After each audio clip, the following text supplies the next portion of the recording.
So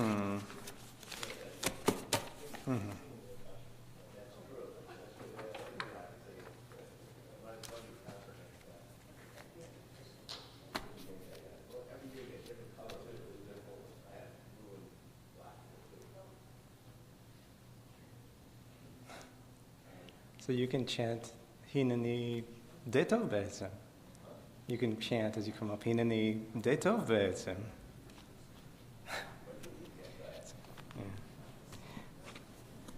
Okay. Ready?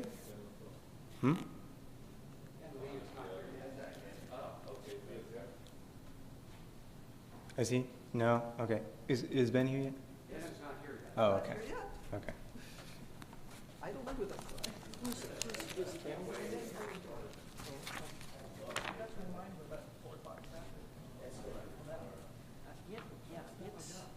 so I ended up not going on the highway, but taking the back way and coming through Salzman at school and all of that. So either way, it took about the same amount of time, but it's so frustrating to go on the highway and not make any progress. Hi.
including one who's standing right here and others who could. Okay.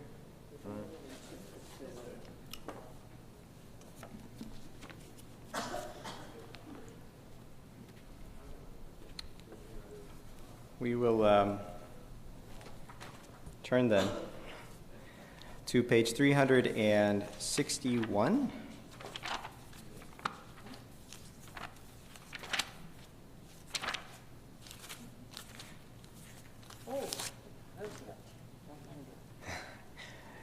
And David, would you be prepared? I can read it. Or okay. Oh, no. Oded says he can. Oded says he's all right. Okay. Okay. ויהי בנשוא אהרון ויאמר משה קומה אדוני ויפוצו אויביך וינוסו משנאיך מפניך כי מציון תצא תורה כי מציון תצא תורה ולבוא אדוני מירושלים ברוך שנתן תורה תורה ברוך שנתן תורה תורה לעמו ישראל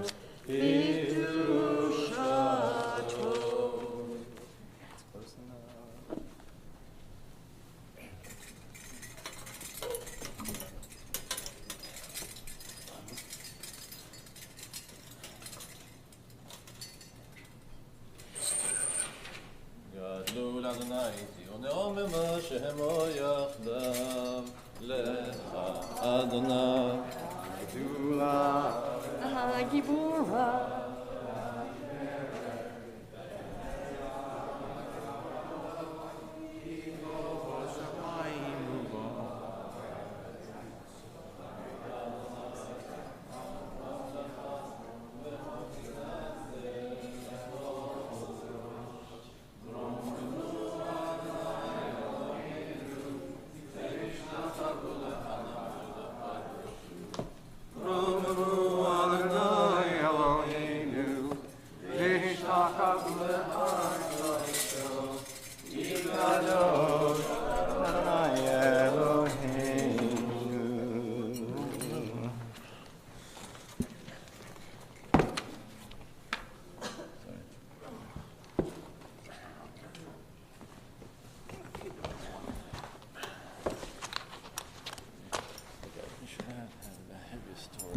As we get started this afternoon, I just want to say again how blessed we are in this congregation.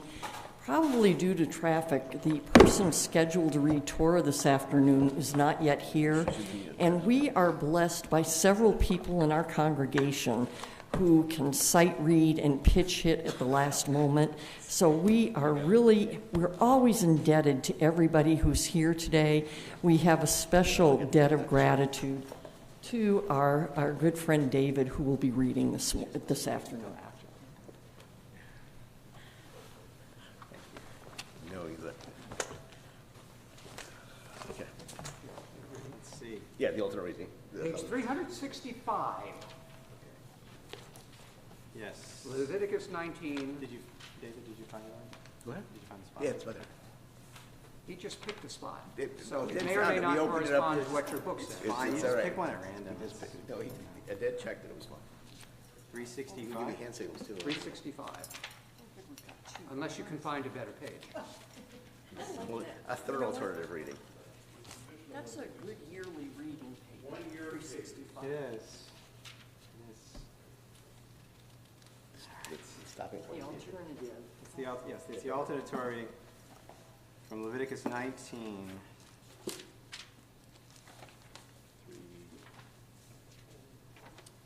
Let's see here.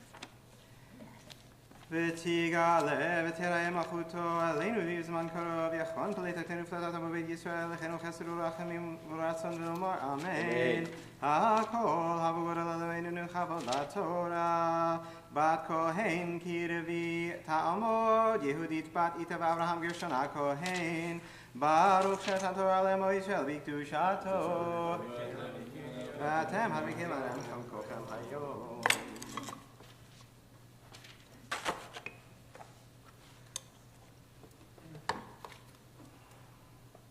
ברכו את אדוני מבורך. Baruch Adonai Baruch Le'olam Va'ed. ברוך אדוני מבורך לעולם ועד. ברוך אתה אדוני אלוהינו מלך העולם אשר בחר בנו מכל העמים ונתן לנו את תורתו.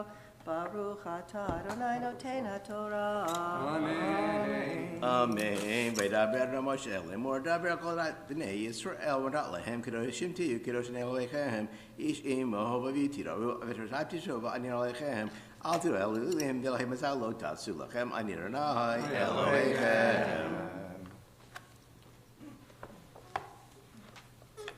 ברוך אתה אדוני אלוהינו מלך העולם אשר נתן לנו תורת אמת בחיי עולם נטע בתוכנו. ברוך אתה אדוני נותן התורה. יעמוד אברהם כמה בן חנוך משה הלוי. The Levi Ali is also on page 365.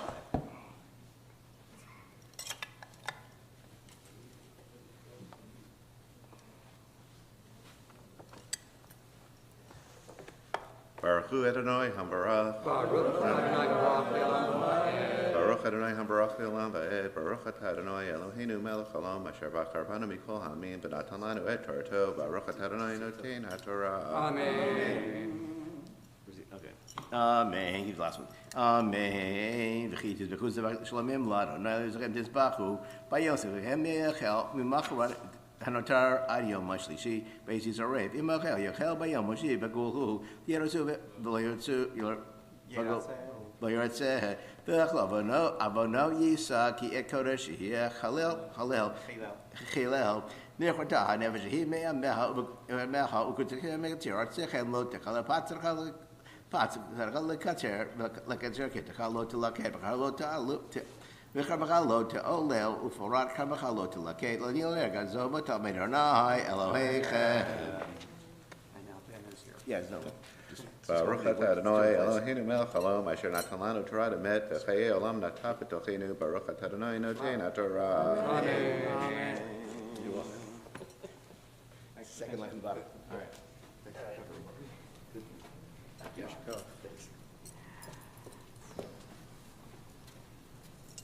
יעמוד צבי אלימלך בן צמחתי. The Machtir on page 366.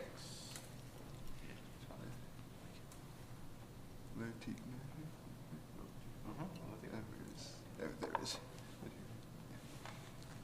Baruch Adonai Baruch. Baruch Adonai Baruch Le'olam Va'ed. Baruch Adonai Baruch Le'olam Va'ed. Baruch Atah Adonai Eloheinu melech haolam asher bachar banu mikol ha'amim v'nasan lanu et Toraso. Baruch Atah Adonai nasan haTorah. Amen.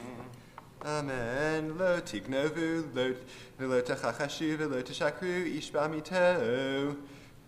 Lo tashuvu, lo tishavu b'shmi l'shaker. V'chilalta et shem Elohecha ani Adonai. Lo tashuk et reacha. V'lo tigzol. V'lo talin pulat sachir itcha ad boker. Lo tekalel cheresh v'lifnei iver. Lo titen michshol. Yareta me'Elohecha ani Adonai. Lo tasu avel b'mishpat. Lo tisa pnei dal, lo tedar pnei gadol, b'tzedek tishpot amitecha. Lo telech rachil be'amecha, lo tamod al damrecha, ani Adonai. Lo tisna et achicha abilvadecha, hocheach tochiach et amitecha, v'lo tisa alav chet. Lo tikom v'lo titor et b'nei amecha, v'ahavta l'reacha kamocha, ani Adonai. Baruch atah Adonai Eloheinu melech haolam asher natan lanu Torah semet v'hi olam netav b'tachenu Baruch atah Adonai nasen haTorah. Amen. That's true. We need you good. Who's going to lift? Do you want to let Steve is lifting? Steve's lifting. Oh. Steve is lifting. Oh, no, I'm sorry. We have a hot but Steve is lifting. Okay. Okay, and do we have I'll go love it. Hallel? You? Okay. Yamdu hamakbia v'hagolelet.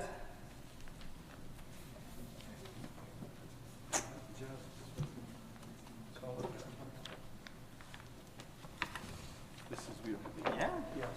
V'zot haTorah asher sam Moshe lifnei bnei Yisrael al pi Adonai b'yad Moshe. Torah, Torah, Torah, Torah, Torah, Torah, Torah, tziva lanu Moshe.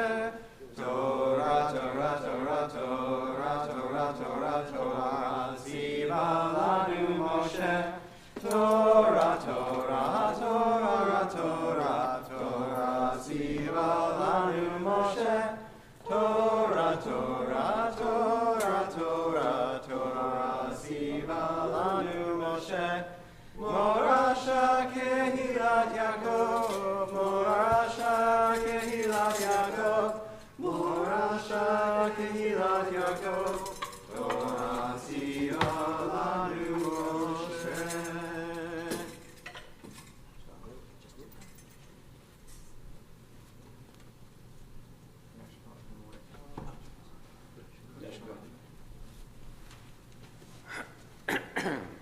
We'll continue now with our Haftarah reading. This begins on page 367. And if you happen to be following along at home, it's the book of Jonah. It's the whole thing. It's not that long. We've got it in the Machzor in front of us on page 367, and we begin with the bracha near the top of the page. Baruch atah Adonai Eloheinu melech haolam asher bachar b'nviim tovim v'retzav v'divrei anamrim behemet.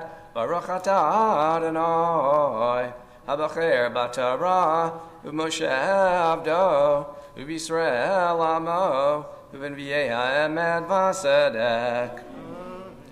Vayhi devar Adonai el Yonah ben Amitai lemor kum lech el Nineveh Hayir hagdola ukrai leha ki alta re'atam lefanai v'yakam Yonah livrohoach tarshisha milifnei Adonai vayered yafo vayimsa niyah b'yat tarshish vayiten shachara vayered ba'lavo imahem tarshisha milifnei Adonai v'Adonai Hetil ruach gedola el hayam vayisir gadol biyam v'haniyah chish v'li shaver vayiru hamalachim vayizaku ish el Elohav v'yatilu et hakelim asher b'yaniyah el hayam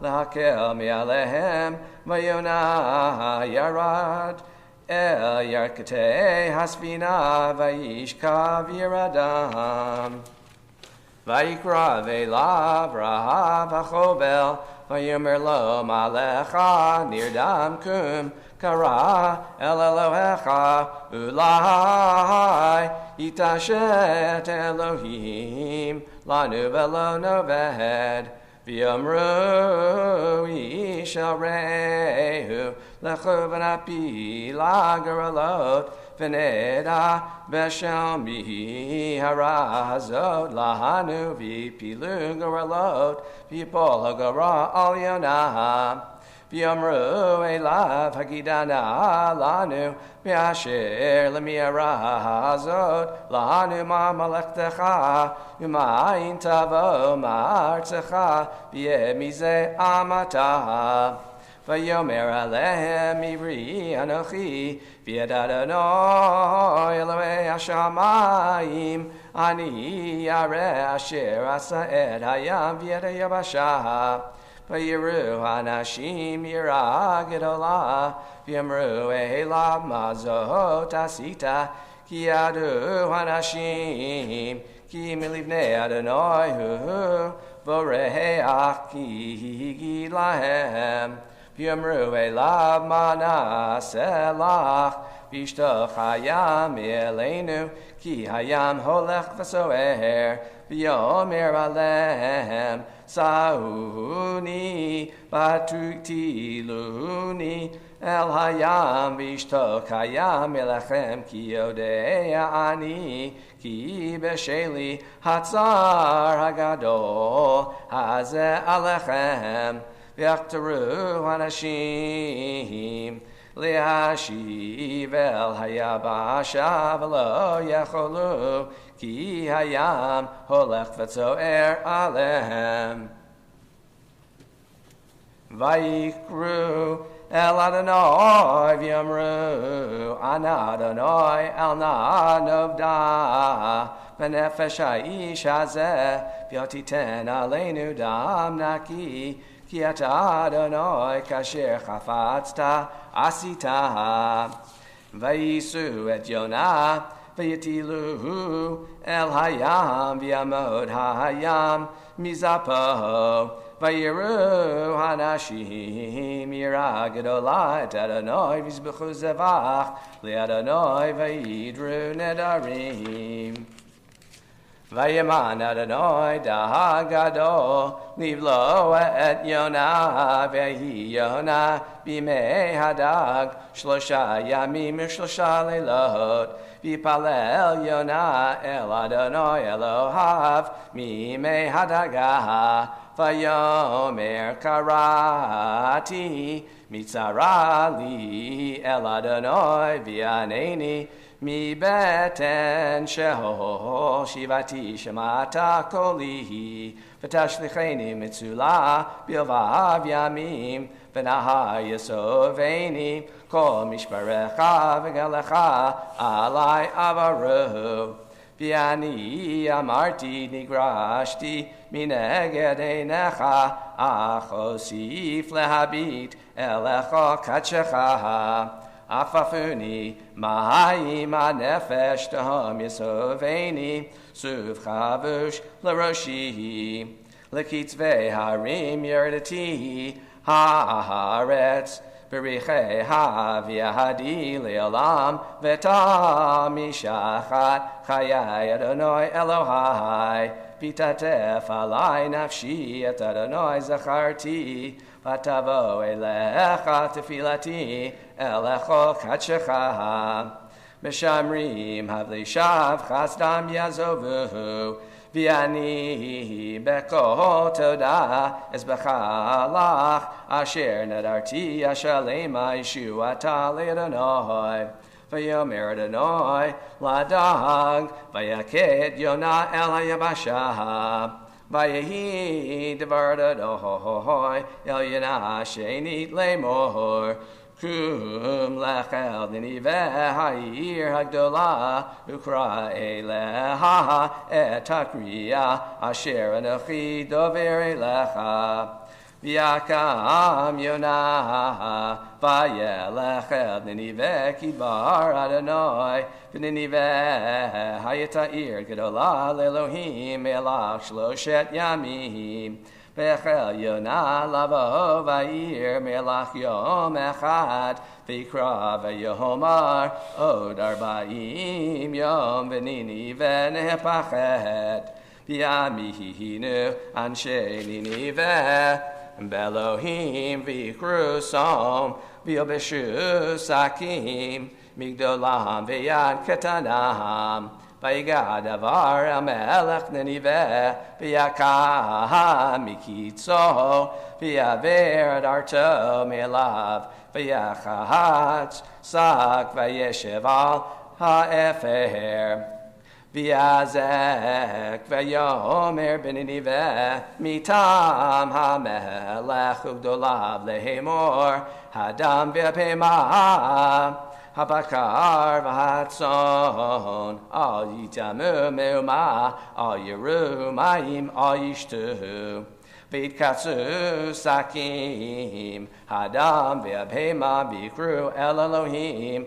b'chazka v'yashuvu ish midarko hara'a umin hachahamatz asher b'chapem miyodei yashuv v'nicham Elohim v'shahav mecharon apo v'lo noved Vayara Elohim et me'asem ki shavu bidarkam hara v'yinachem Elohim al hara asher diber le'asot lahem v'lo asa Vayira Yonah ra gedola v'yichar lo v'yipalel al Adonai Vayomar ana Adonai halozeh devari ad hayoti al admahati haken kidamti livroach tarshisha ki yadati ki ata el chanun verachum erech apayim v'rav chesed v'nicham al hara Biata Adonai chachna et nafshi meimeni ki tov moti mechayai vayomer Adonai heitev chara lach vayetze Yonah min ha'ir vayeshev mikedem la'ir vayas lo sham sukkah vayeshev tachteha batzel ad asher yireh ma'yeh ba'ir vayeman Adonai Elohim ki kayon v'yal miyal Yonah liotzel arosho liatzir lo mirato vayismach Yonah al hakikayon simcha gedolah V'yaman Elohim tola'at bi'alot ha'shachar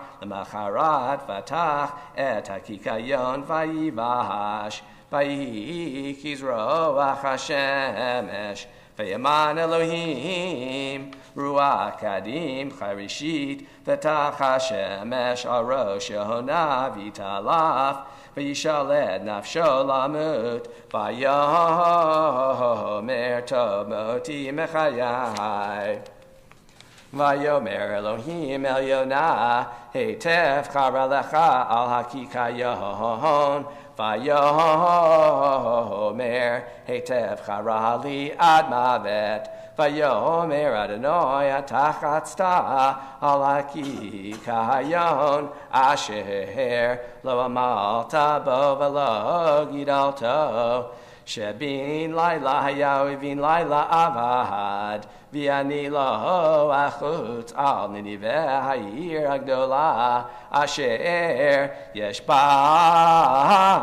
harbe mishtem esrei ribo adam asher lo yada ben yamino lishmolo uvhema rabah Miel kamocha nosei avon v'yover la pesha lisheri nachalato lo hechezik liad apo ki chafetz chesed hu yashuv yirachamenu yichbosh havanotenu v'tashlich b'imsulot yam kol chatotam titen emet li'akov chesed li'avraham asher nishbata levatenu mimei kedem Baruch atah Adonai lemelech haolam circle olamim sadik b'chol hadarot haleneman hamer v'yosem damir mikayem shekol devarav emevasedek neman atu Adonai leheinu v'naminim devarecha v'devarechad bidvarecha chor lo yashuv rekam ki el melech neman v'rechaman atah Baruch atah Adonai ha'elan neman b'chol devarav Rachem al Sion ki b'chayinu v'lev nefesh toshia b'meirav yameinu Baruch atah Adonai mesamech Sion b'vaneha Samchenu, Adonai Eloheinu b'deo anavi avdecha, Melchut Beit David Meshichecha, B'meira yavo v'yagel libeinu, Al chiso lo yeshev zar, V'lo yinchalu od achrim et kevodo, Kivshem chad shechad nishbata lo shloich ben nera le'elam va'ed, Baruch atah Adonai, Magen David. Amen. Thank you, Harlan. I will note that we conclude with that a few verses from Micha 7 there as well, appended to the end, and some of those verses may be familiar to us from other parts of the liturgy, including Tashlich. We turn now to page 372, and we prepare to return the Sefer Torah to the Ark. Please rise.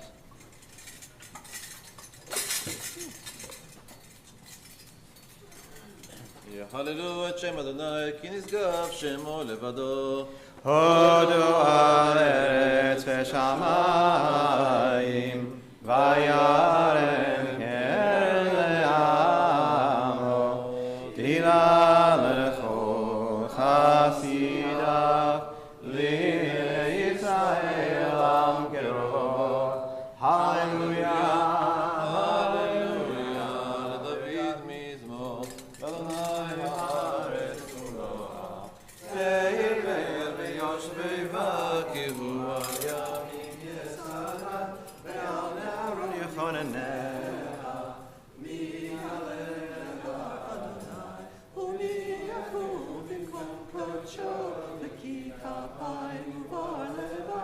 Asher lo nasah shot nafshi v'lo nishbar b'ma Yisarach alei Adonai U'stakal Elomei Yishol Zedor Tosha V'asher v'lecha Yaakov Zela Zushari Rashechem V'inasu Yitei Olam V'yavol Melech HaKavod Mizeh Melech HaKavod Adonai Izu V'gibor Adonai Gibor Nechama Se'u She'arim Hashechem U'su B'tfei Olam V'yavol Melech HaKavod Mihu Zeh Melech HaKavod Adonai Tzevavot U'melech HaKavod Selah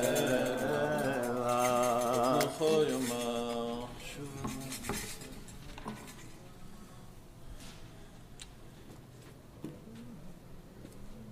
כי לקח טוב נתתי לכם תורתי אל תעזבו עץ חיים היא למאחזים בה ותומכיה מאושר דרכיה דרכי נועם וכל נתיבותיה שלום השיבנו אדוני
Please rise for Chatzi Kaddish or remain standing for Chatzi Kaddish, as you may be.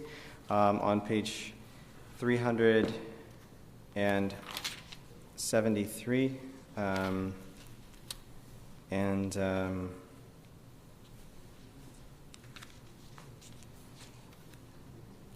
Right. We'll be doing this as a Heiche Kedusha, so we are beginning on page 374 for the Amidah together, and we'll continue together through the end of the Kedusha, and I'll direct you to the silent Amidah after that. יתגדל ויתקדש שמי רבה בעל מה תברכותי בעל מחמחותי בחייך וביומך ובחיי לכל בית ישראל בגלה ובזמן קריב ואמרו אמן יהי שמרה במברך לעולם לעול מעל מיה יתברך וישתבח ויתפאר ויתרומם ויתנשא ויתהדר ויתעלה ויתעלש מלקודשה ברכו לעילה לעילה מכל ברכתה ושירתה תושבחתה בנחמתה דמירן בעלמה ואמרו אמן.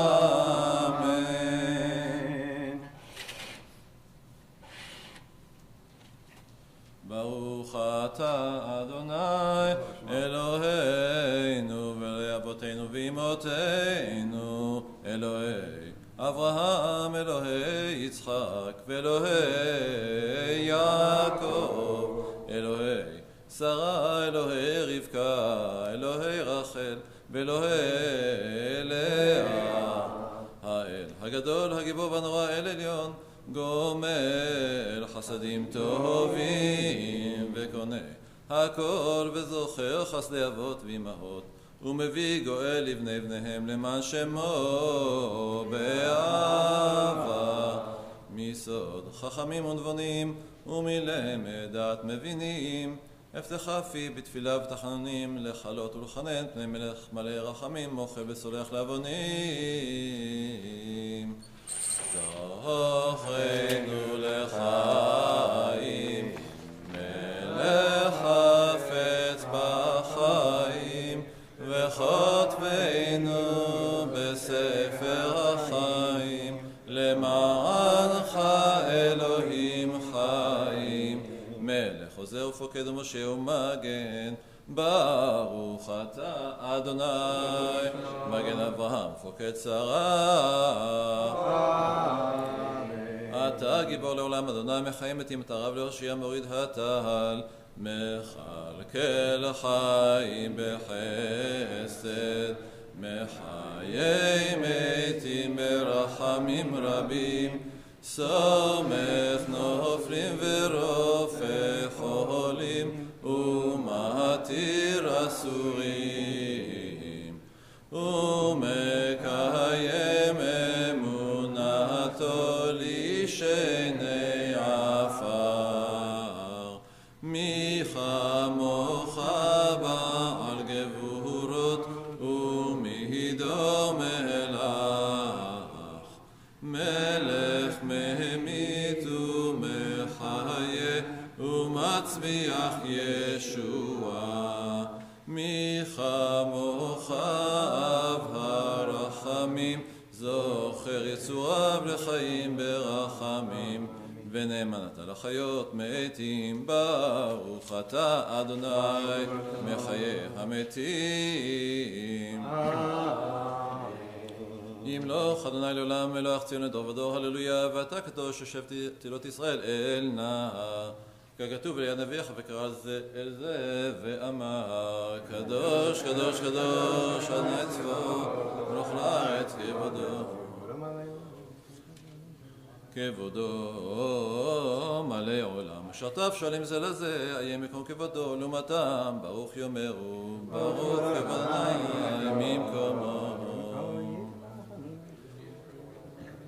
ממקומו הוא יפן ברחמים. ויחונם אחדים שמו, ערב הבוקר בכל יום תמיד פעמיים באהבה, שמה אומרים?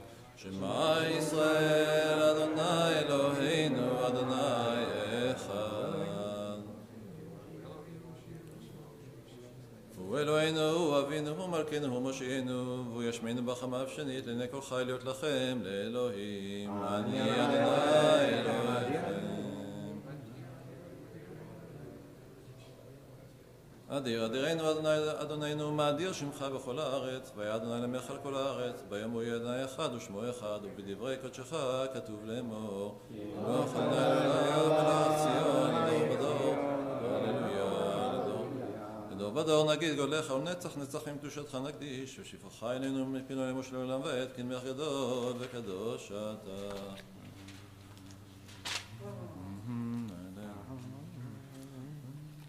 חמול על מעשיך ותשמח במעשיך, ואמרו לך חוסיך בצדקך עמוסיך, תוקדש אדון על כל מעשיך. איי לי לי לי לי לי לי לי לי לי לי. ובכן תן פחדך אדוני אלוהינו על כל מעשיך, ואימתך על כל מה שבראת, ויראוך כל המעשים, וישתחוו לפניך כל הברואים, ויעשו כולם אגודך לעשות רצונך בלבב שלם, כמו שידענו אדוני אלוהינו שהשלטון לפניך. עוז בידך וגבוה בימינך, ושמך נורא על כל מה שבראת. ובכן תן כבוד אדוני לעמך, תהילה ליראיך ותקווה לדורשך, ופתחון פה למייחלים לך. שמחה לארצך וששון לעירך, וצמיחת קרן לדוד עבדך, ועריכת נר לבן אישה משכך במהרה בימינו. ובכן צדיקים יראו וישמחו, וישרים יעלוזו, וחסידים ברינה יגילו, ועולתה תקפוץ ביה, וכל הרשעה כולה כעשן תכלה, כי תעביר ממשלת זדון מן הארץ. ותמלוך אתה אדוני לבדך על כל מעשיך, בהר ציון משכן כבודך, ובירושלים עיר קודשך, ככתוב בדברי קודשך. ימלוך אדוני לעולם, מלך ציון לדור ודור, הללויה. קדוש אתה ונורא שמך, ואין אלוה מבלעדיך, ככתוב ויקבע אדוני צבאות צבאות במשפט, ואל הקדוש נקדש בצדקה. ברוך אתה אדוני המלך הקדוש. Amen.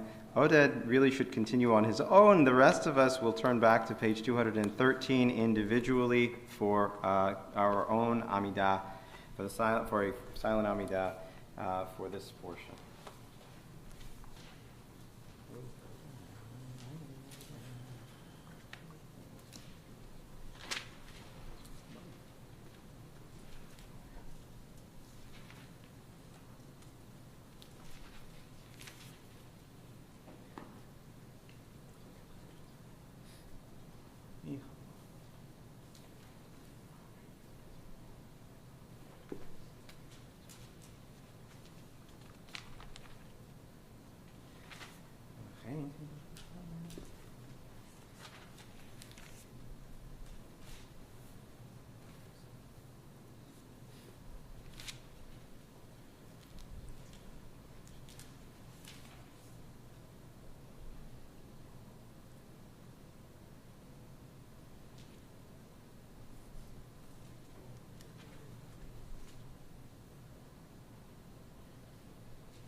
We'll turn now to Avinu Malkeinu on page 389. Please rise.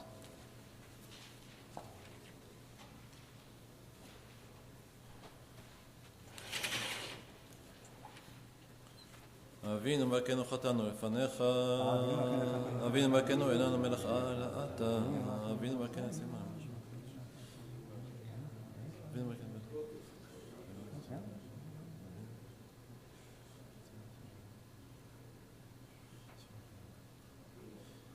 אבינו מלכנו החזרנו בתשובה שלמה לפניך, אבינו מלכנו שלח רפואה שלמה לכל עמך, אבינו מלכנו זוכנו בזיכרון טוב לפניך, אבינו מלכנו כותבנו בספר חיים טובים, אבינו מלכנו כותבנו בספר גאולה וישועה, אבינו מלכנו כותבנו בספר פרנסה וכלכלה, אבינו מלכנו כותבנו בספר זכויות, אבינו מלכנו כותבנו בספר סליחה ומחילה, אבינו מלכנו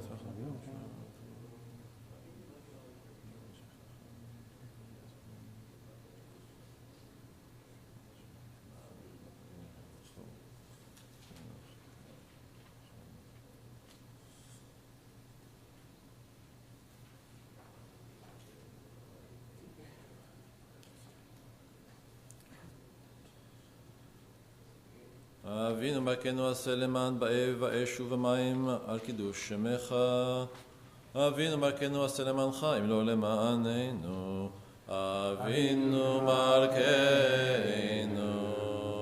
חוננו ועננו, אבינו מלכנו חוננו ועננו, כי אין בנו מעשים, עשה עמנו צדקה וחסד, עשה עמנו צדקה וחסד והושיענו, אבינו מלכנו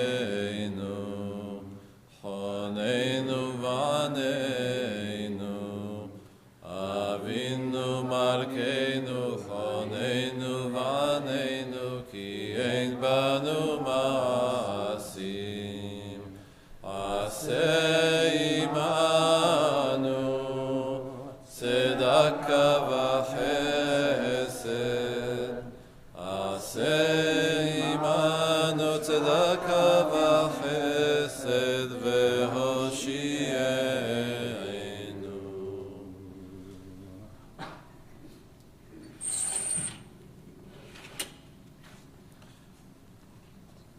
יתגדל ויתקדש שמהרה בה, אמן. בעלמא דברה חירותי וימליך מלכותי, בחייכון וביומכון ובחיי דכל בית ישראל, בעגלה ובזמן קריב ואמרו אמן. אמן. יהי שמי רבה מבורך לעולם לעולמי עלמיה יתברך, יתברך וישתבח ויתפאר ויתרומם ויתנשא ויתהדר ויתעלה ויתהלה שמי דקודשה בריחו לעילה ולעילה מכל ברכתה ושירתה תושבחתה ונחמתה דאמירן בעלמא ואמרו אמן. תצקבה צלעות הון ובאות הון דכל ישראל, קודם אבוהון דיבישמיה ואמרו אמן. אמן. יהי שלמה רבה משמיה וחיים עלינו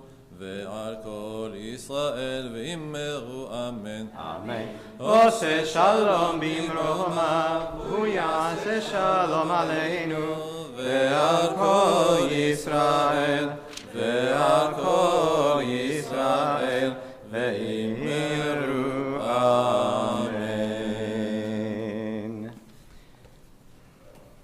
Ein Mensch tracht und Gott lacht. That's what they say. So we had And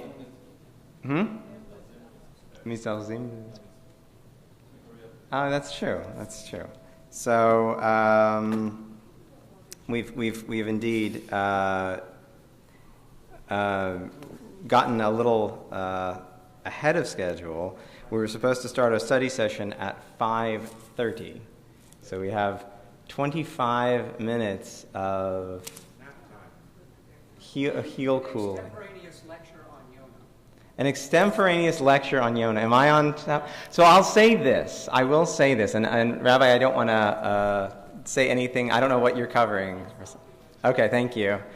You just frantically wave your arms if I start to give you into territory that's problematic. I have to tell you, I think Sefer Jonah is hilarious. I love the book of Jonah. I think it is high biblical comedy, and there are a couple of reasons why. One of the biggest reasons, honestly, is Jonah's general sort of petulance. I mean, we see this guy we're seeing he's a Navi, he's a prophet. He's been appointed with this special job, and the first thing he does, this guy says, "Okay, here's what I want you to do," and Jonah says, "Okay, I'm going to go the other way now." And he seeks to run away. Tarshish, tries to flee to Tarshish, and I will say, throughout the course of it, the description of sort of how small Jonah is in the entire story, that he shrinks back from his task. He shrinks back even when the storm is raging. He says, "I'm going to go hide in the depths of the ship," and the captain has to go and find him. It's almost, and in fact, they ask him all of these questions, like, who are you? Where are you from? What's your job? Who's your God? Sort of prompting him to think, you might have something to do with what's going on right now, which, the fact that he doesn't put any of the pieces together himself. The fact that he does sort of step up and allow himself to be tossed overboard, pitched into the ocean, is sort of a mea culpa. He's admitting that he's made a mistake, but not with any sort of a grand speech or grand fanfare. There's something a little selfless about it, but it could definitely be a little more elaborate and more something we might expect from a prophet. He doesn't note that as well. He doesn't call out to God. You see that the sailors are calling out to their gods, to various gods. Jonah doesn't call out to God. So again, he's shrinking back. Then we see the actual, I have to say, what is it, the statement there, hekioto, the fish sort of just spits him back up when it's done with them. Not very mechubad, it's not a very glorious sort of description for Jonah. And then, of course, he preaches to Nineveh. He tells the people what's what. And what do? They stick sackcloth on their animals. It's over the top. It's not just them. It's not just the people. The people aren't the only ones fasting. The animals are also fasting, which I think it is supposed to be a somewhat comic image for us. Lastly, then, of course, we have Jonah's statement to God. Well, see, I told you. I knew this was going to happen, so this is why I didn't want to do it in the first place. He doesn't have the discussion with God. He doesn't plead with God. He just takes it upon himself. And God has effectively done a pretty good job of making Jonah look like a fool throughout the entirety of it. But he's not quite done yet. So we finish with, the story of the Kikayon, and no Kikayon. Okay. I'm getting close.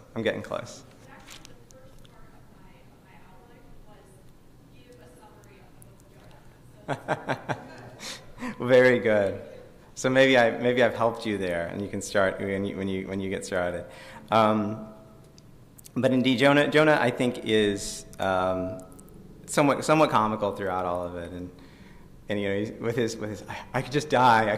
It sounds like a teenager, very dramatic, talking to God, and so that's my on one foot. Why I love this. I love the book of Jonah. I think it's quite comical.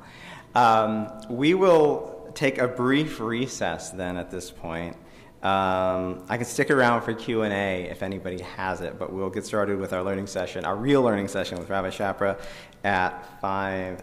9:30, more or less on the dot. So any last questions or thoughts about Jonah before we take a break? I just heard a pin drop. It's right out there. Yes. So obviously in the book of Jonah, he's being called upon to be a prophet. Right. Which is, more than probably any of us have ever done. But so what if I've just always been fascinated. What happens if somebody has some human potential, like God's given them a particular gift that they're good at something, they decide not to pursue it. Well. Like is there like let's say somebody wants to be a couch potato. It's an aspiration. I think that yeah. Could you repeat the question? So, yes, absolutely right. So Todd asks, what happens if someone has some sort of God-given potential, but they just turn away from it? They don't use it. I think the question can be kind of understood in two ways. I mean, one certainly could be, for any of us, how do we identify those things that really are God-given potential? And I think it's hard. I think it's hard to figure out how much of. I mean, I think back to when I decided to go to rabbinical school, and I was asking myself, is this God telling me that this is the right path for me, and these things have been lined up for me to, all the dominoes are right, just falling right in a row, or am I kind of skewing things a little bit myself? Am I part of the process of making that plan? And am I following a divine plan or fitting myself in with a divine plan, or am I kind of muscling my way through and deciding what I'm going to do here? I think that's a challenge, and I think it's also a challenge as well. Anybody here ever watch any of those sort of reality talent shows on TV? You've got America's Got Talent and The Voice and all these other sorts of things. Yeah. So there's some of them, and I think it's either American Idol. I think it's America's Got Talent that I'm thinking of, where you have people showing up sometimes where clearly nobody ever told them they couldn't, and then Simon Cowell comes along and he tells them in the meanest possible way that they can't. And I think that that's something else as well. Is sometimes we're not the best judge of whether we have a God-given knack for something, whether we're really being chosen and primed for something with some sort of really inherent gift that we really have to share with the world. And sometimes we're not surrounded by people who are necessarily objective evaluators of that either. So sometimes it can be a challenge to determine what is, what's your path, what's your destiny, what's your calling.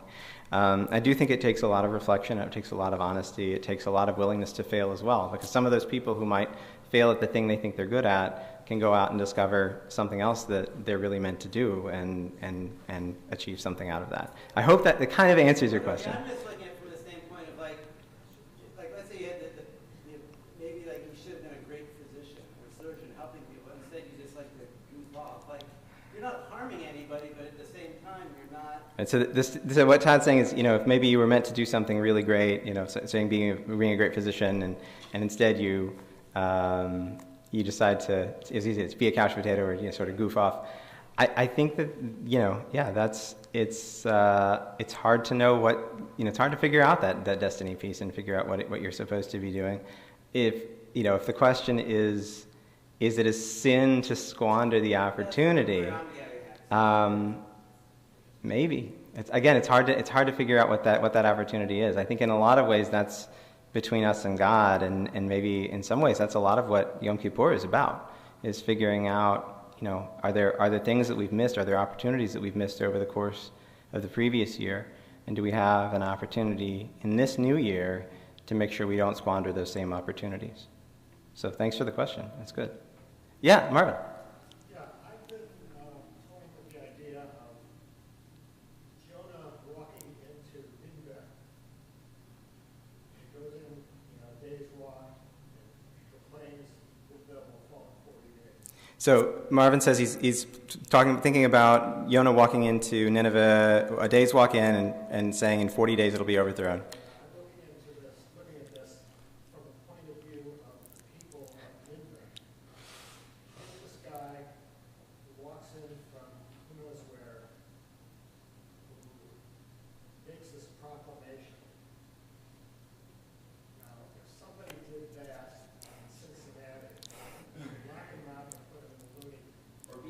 Right. Right. So saying, right, he comes into Nineveh, they say, who's this guy, where is he from, nobody knows, and he comes in and he has this message to give, and saying, in Cincinnati, somebody comes in and tells everybody, goes down to, the bus station and says, hey, 40 more days and Cincinnati will be overthrown. You might, right, lock him up or hurt him, right? You're not necessarily going to take him seriously.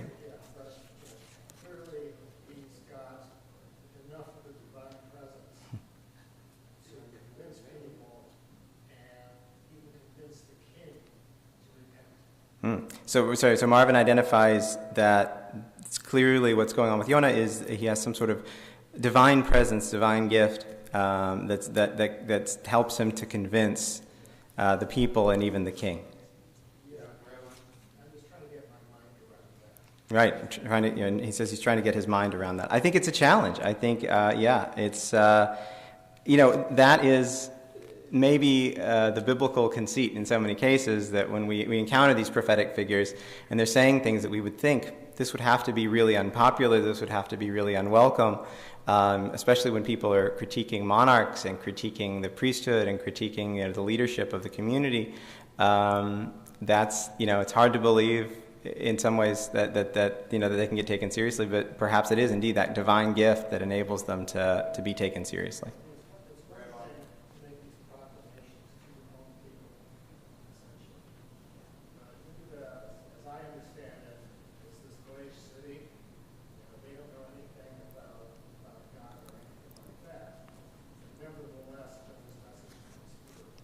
So just to wrap up on that, right? So it's not even just that that Jonah is taken seriously, but that he's taken seriously by this non-Jewish city.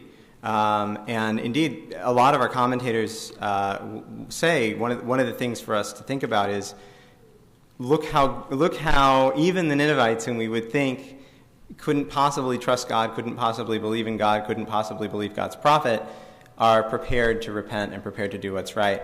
And really what we call this in rabbinic thinking is a kal vachomer. So much the more so should we, who say we believe in God, who say we this is the Torah that we hold to, be prepared to hold that up. Barry, you had... Actually, Don was first. Okay, Don?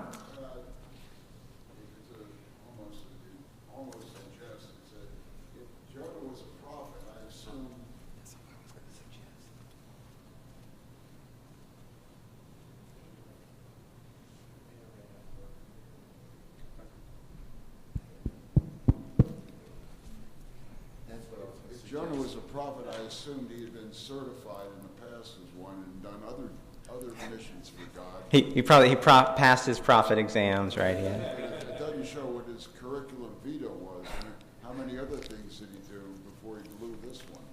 That's fair, right? I don't know. I'm going to make a profits and losses joke now. Yes, Joe had something as well, and I don't know if we can get them. I'm going to open a huge can of worms. Joe's going to open a huge can of worms. But if you talk to, if you can have a conversation with many of our fundamental Christian neighbors, not say friends, they're going to tell you that Donald Trump is coming into a strange place. It's on. Coming into a strange place and telling you the world is going to end and I can solve all your problems if you do this. I think there's a big difference between someone saying that they're going to solve your problems for you and telling you what you need to do to solve your problems. I mean, I would keep that in mind. I think that's important. Did anybody have anything else? Okay, Jeff? Yeah. Hang on. Just a second, Jeff.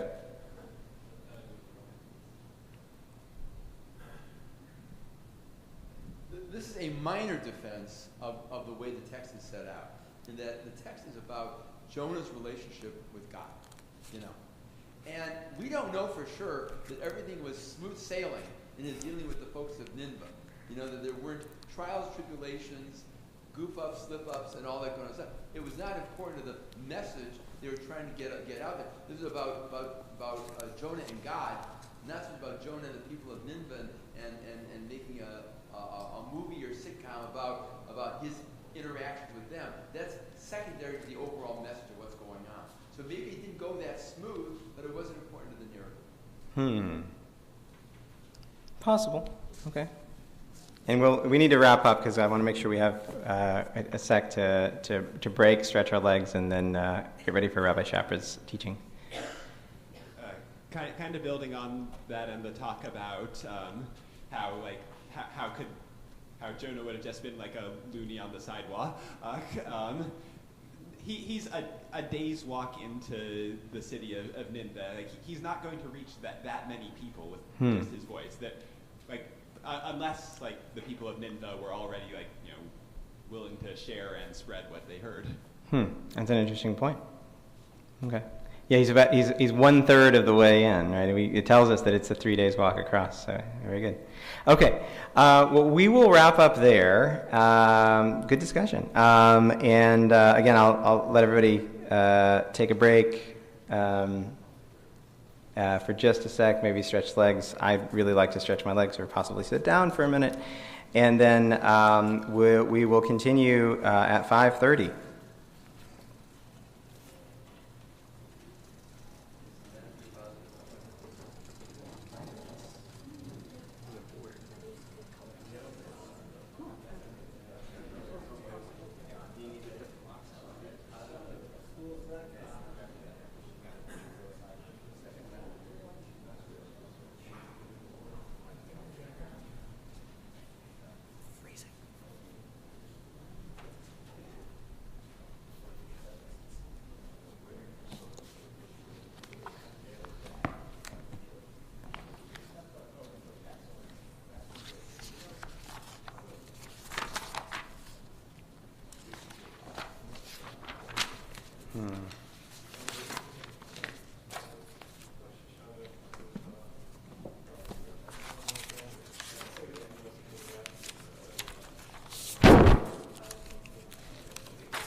Jane.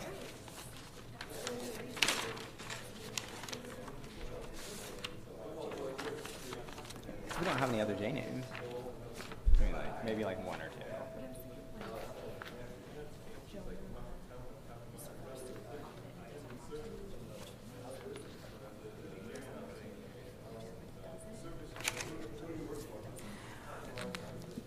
I think that's actually really common, though, isn't it?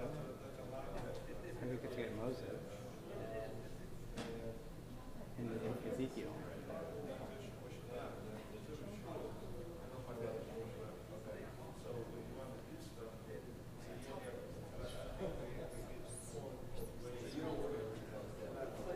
Right. I feel like that's multiple times. Let's say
mother-in-law's autobiography, which I have been reading. I mean, the one I have, though, it ends in early 1990s. They came here. But I found it interesting, especially in terms of living in South Africa, part of it. And also, they have brothers and all that stuff. You can tell that somebody's actually reading the book. Yes. Yes, I do.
Hello. As we file back in, I'm going to ask if everyone can move a little bit closer because we're going to do a bit of a discussion, and Barry, who is holding we want to save his legs a little bit.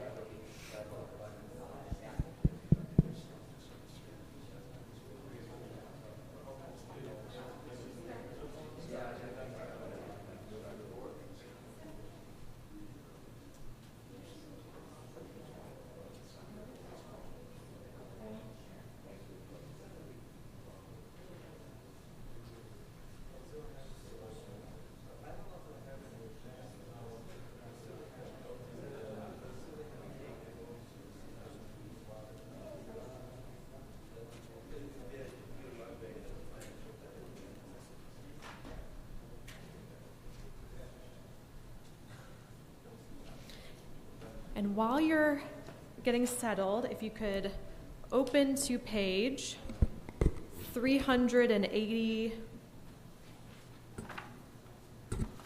something. 370?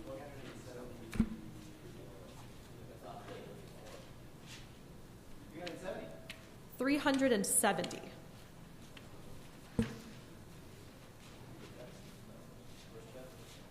Chapter 4. Okay. Hello, everyone. Shana Tova. It's about this time where I keep thinking, it's almost over.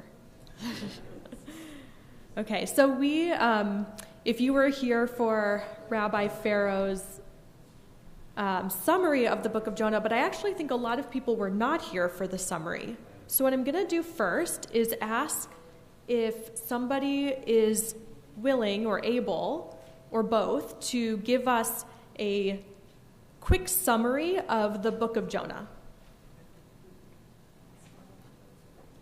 Go ahead. Oh, hold on, let's get you the microphone. This is Ben Lee. So, Jonah is told by God to go to Nineveh and tell them to repent, and instead he gets on a ship and goes the opposite direction, and there's a storm. The sailors eventually figure out that the storm is because Jonah is with them. He tells them to throw him overboard. They do. Jonah gets swallowed by a fish, He prays to God, the fish spits him out on dry land, and he goes to Nineveh and tells them to repent, and they do. And Jonah is very upset about this, and he's like, why did you do this to God? And God then gives him this plant. Okay, I'm going to stop you there, though, because we're going to talk about the plant. But yes, did everyone hear that okay? Okay. So, Jonah goes to the city of Nineveh, and he's very successful. He's probably the most successful prophet that we have.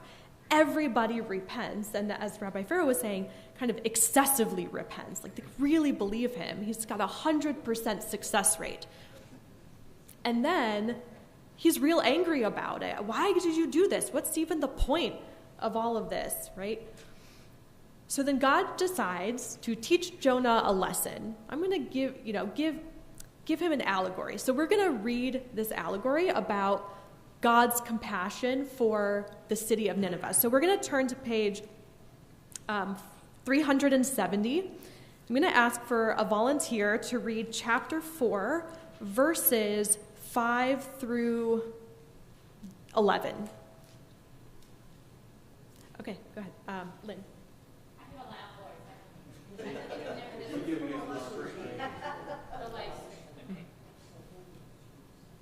This displays Jonah greatly. Oh, sorry, can you start at chapter 5, where the indent is? Sorry, verse 5. Thank you. Is this working? Yes. Now Jonah had left the city and found a place east of the city. He made a booth there and sat under it in the shade until he should see what happened to the city. God Adonai provided a ricinus plant which grew up over Jonah to provide shade for his head and save him from discomfort.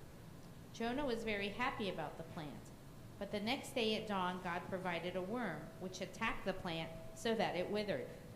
And when the sun rose, God provided a sultry east wind. The sun beat down to Jonah's head and he became faint. He begged for death, saying, I would rather die than live.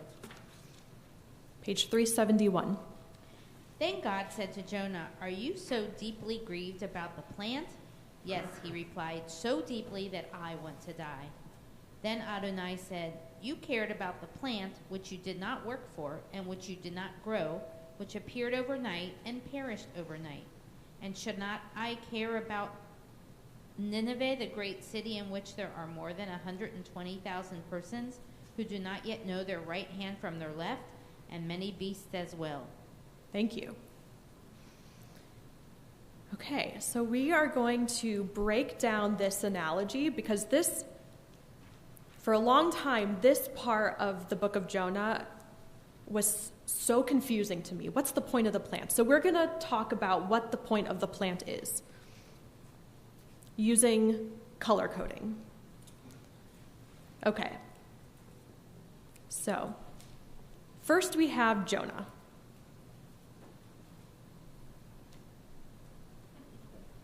Okay, and Jonah also has a plant.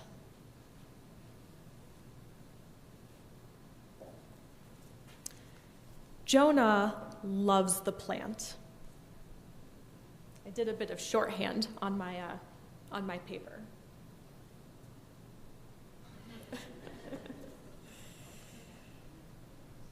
But Jonah is not compassionate towards the plant.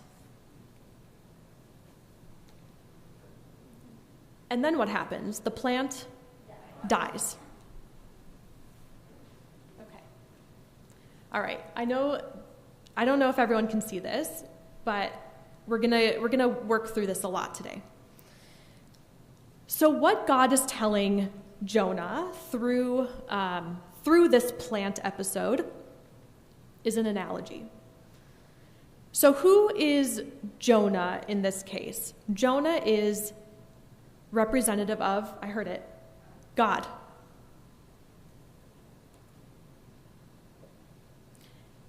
And who is the plant? The city of Nineveh, right?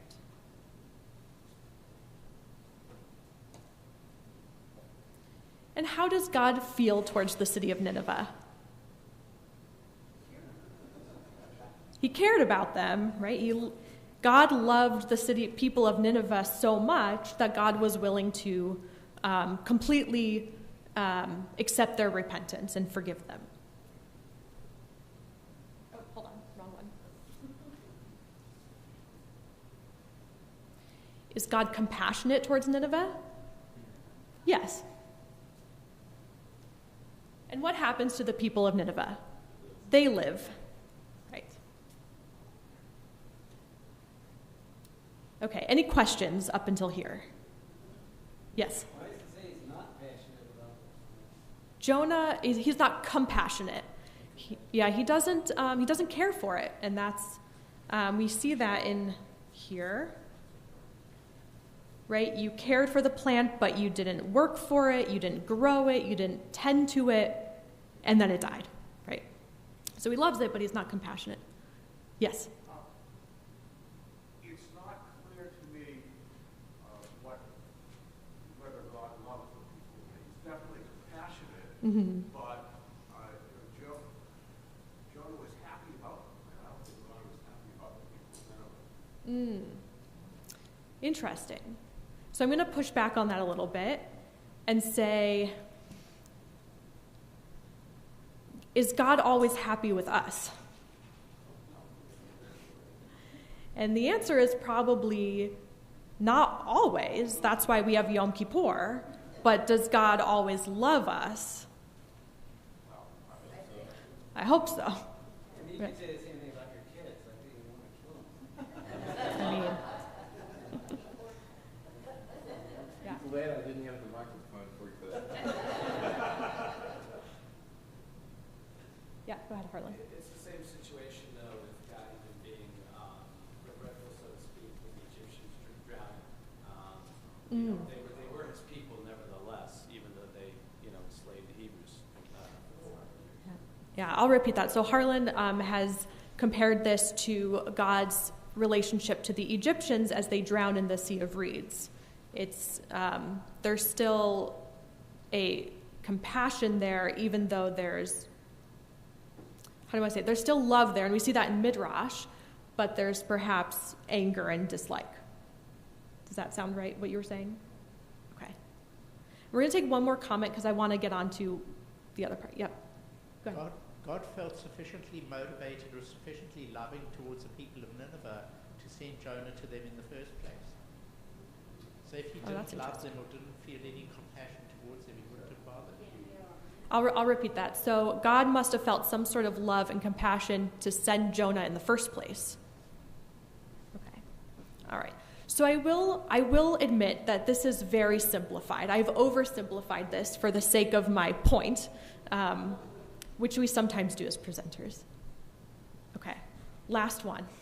It raises a question for me. Why didn't God send anybody to Sodom and Gomorrah? The question was, why didn't God send anybody to Sodom and Gomorrah? I don't know. Maybe on a day when I've eaten, we can talk about that.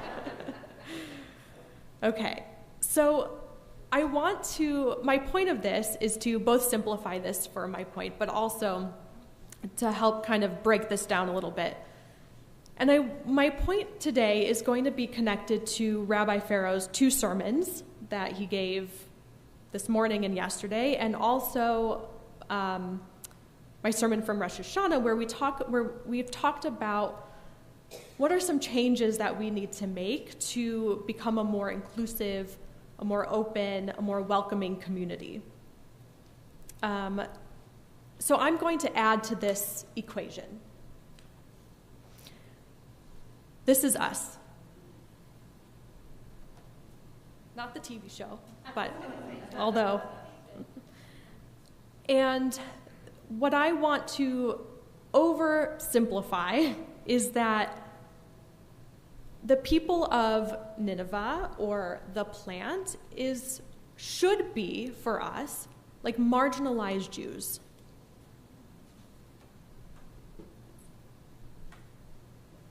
So marginalized Jews in this case would be Jews of color, non-binary or Jews who are part of the queer community, queer Jews.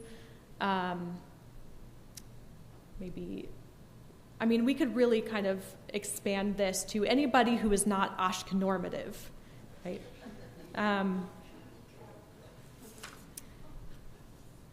But for our purposes today, we're going to be talking about the queer community, queer Jews.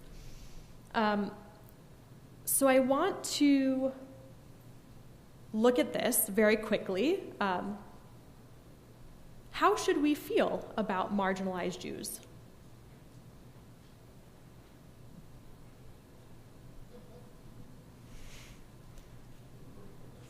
I have a question about what you considered marginalized. You mentioned various subgroups which are arguably marginalized, but there are a lot of other people Indeed. that are, born Jewish, who are just very down on Judaism, down on Israel, and they don't feel like identifying, and they're marginalized too, aren't they? I mean, sure, I think that we can, the word marginalized Jews is very broad, and I think we can define it based on our specific community even, right? Not necessarily marginalized Jews as a whole, but even marginalized Jews in Northern Hills community, in Northern Hills Synagogue. And we can't expand this. We can define it almost how we need to. For us right here, we're going to be talking about the queer community, but you're absolutely right. It's a very broad term. Jeff, go ahead. I recognize the issue of marginalized Jews. Okay. And I especially think about that in terms of Jews of color. Because Jews of color is something one can see. In terms of whether, and I'm not questioning about discrimination society, about LGBTQ plus, and all the letters that go along with it. I'm not questioning that. But rather, when someone walks in our door, our first question is, are you gay? In other words, there are examples of marginalization that stand out, and ones that don't. And the ones that don't, you're on some different footing regarding marginalization. That's my point. So I just want to repeat it so I make sure I understand. So you're saying are you asking why we're not focusing more on Jews of color because you can see that? No, I'm asking about the nature of marginalization in the LGBT community when we're talking about a community that's not wearing signs on their head regarding some of these issues. Now maybe some do, but I'm trying to deal with the complexity. Yeah. That's exactly the problem. It's easier to deal with somebody that you can see. See, my example, rather than these other things, is a person with disabilities. A person with a disability you can't see. A person that is non-binary you can't see. A person who is gay you can't see. But the way you act and the way you operate will marginalize those people, and you're more likely to marginalize them because you're not seeing that cue that reminds you, let's be cautious, let's keep this in mind. There is no cue, so our regular activities can therefore marginalize more easily a person that's bipolar, a person with depression, a person with any of these kinds of things that you cannot see more easily than what you can see. Quick comment. Yeah, go ahead. I think the way I would frame it as well, and it's similar to what Barry just said, is if I walk into a community and whatever makes me different from most of the other people in that community is readily apparent, I know pretty quickly whether or not I'm comfortable and I'm welcomed within that community. I want to add the term microaggressions. Is that a term that's familiar with, or I should say, is that a term that's unfamiliar with anybody? So microaggressions are like small, so let me turn it around and define the opposite. So aggression or racism or homophobia or anti-Semitism, right? We know those things. Those are very overt. Microaggressions are the small things that are usually unintentional, that cause people to feel further marginalized. Things like, let me try to think of an example. Hold on, somebody who is being ignored, maybe, yeah, like, okay, so this would be like a microaggression based on sex or gender. If two people are in a classroom and a teacher consistently calls on the male students instead of the female students, that's a microaggression. If someone makes a comment about being in the kitchen, microaggression. About, oh, you're going to find a girlfriend or you're going to find a boyfriend based on sex roles is another microaggression of a person that's non-binary. Sure. Yeah, absolutely. So there's very small things that we are often unaware of that may cause further marginalization. And that's something that I want to bring to us today to kind of give us a little bit of language, give us a little bit of knocking, to be a little bit more aware of what we're saying, what we're doing, and what other people are saying and doing, and how we can kind of deal with that. Joe, I think I saw your hand up. Barry's running to get the microphone over. I guess I have a question because you brought this up 2 or 3 times. Within this congregation, within this population, at least for the last 45, 50 years that I've been a member, I can't think of too many times where we have rejected overtly or covertly anybody that you may have described, that population you have described. Over the years, we've had a number of African American members. I believe, I'm not sure, I think we've had a number of homosexuals. We have a number of mixed marriages. Lord knows we have a number of people that are bipolar, most of us in this room at one time or another. I guess my question is there evidence within Northern Hills? There may be evidence within the greater Cincinnati Jewish community, but is there evidence here where we have acted inappropriately? So I'm going to break that down a little bit because you've mentioned a lot of different pieces. When it comes to things like intermarriage, mental health, I think physical disabilities, we are super inclusive. I mean, there's no steps to get in here, which is just one, I mean, that would be a microaggression, right? Having a building where, I mean, it's legally not allowed, but also it's, something. But I think there have been instances, both that I've heard secondhand and that I've seen, that are both people making comments about race and people's sexual orientation, and I think that's why it's really important that we address this.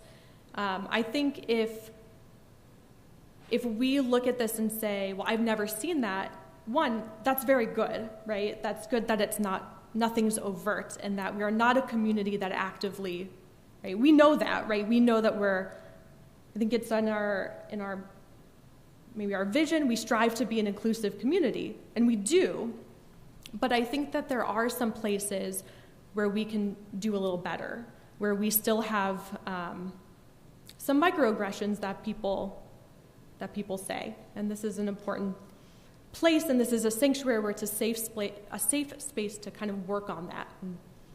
Yeah. So with that in mind, I'm going to move ahead because I want to bring, let me just check. What time is it? 6:45? Okay, so we've got some time. So I'm going to come back to this analogy, which is compassion.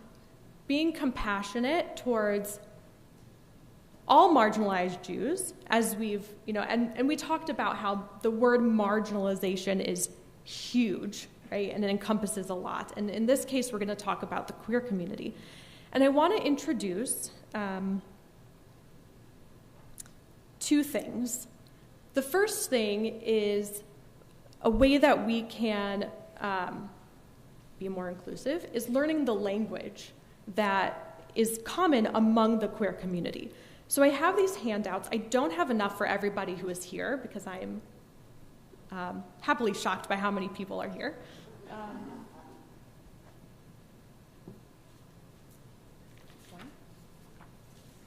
So I've kept one, so we have 19. And what we have here are, it's a glossary of terms from the Human Rights Campaign Foundation.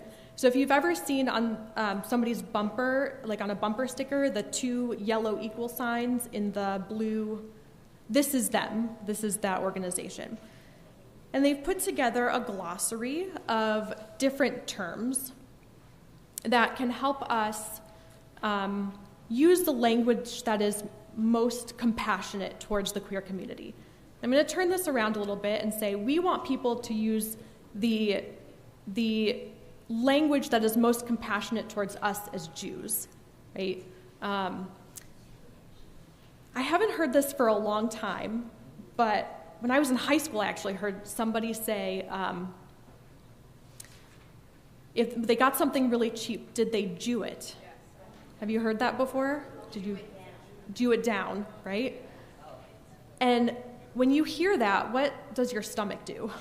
Oh my God, what am I supposed to say? What do I do? Obviously, for them, they think that this word is acceptable, that it's fine, and maybe they don't know, right? And so this is a term where this is a place where we might be using terms that we think are fine, that are acceptable, but somebody from the queer community might have that same gut reaction of, they don't know us. They don't know that I'm part of that community, and that hurts me because of the baggage that comes around a word.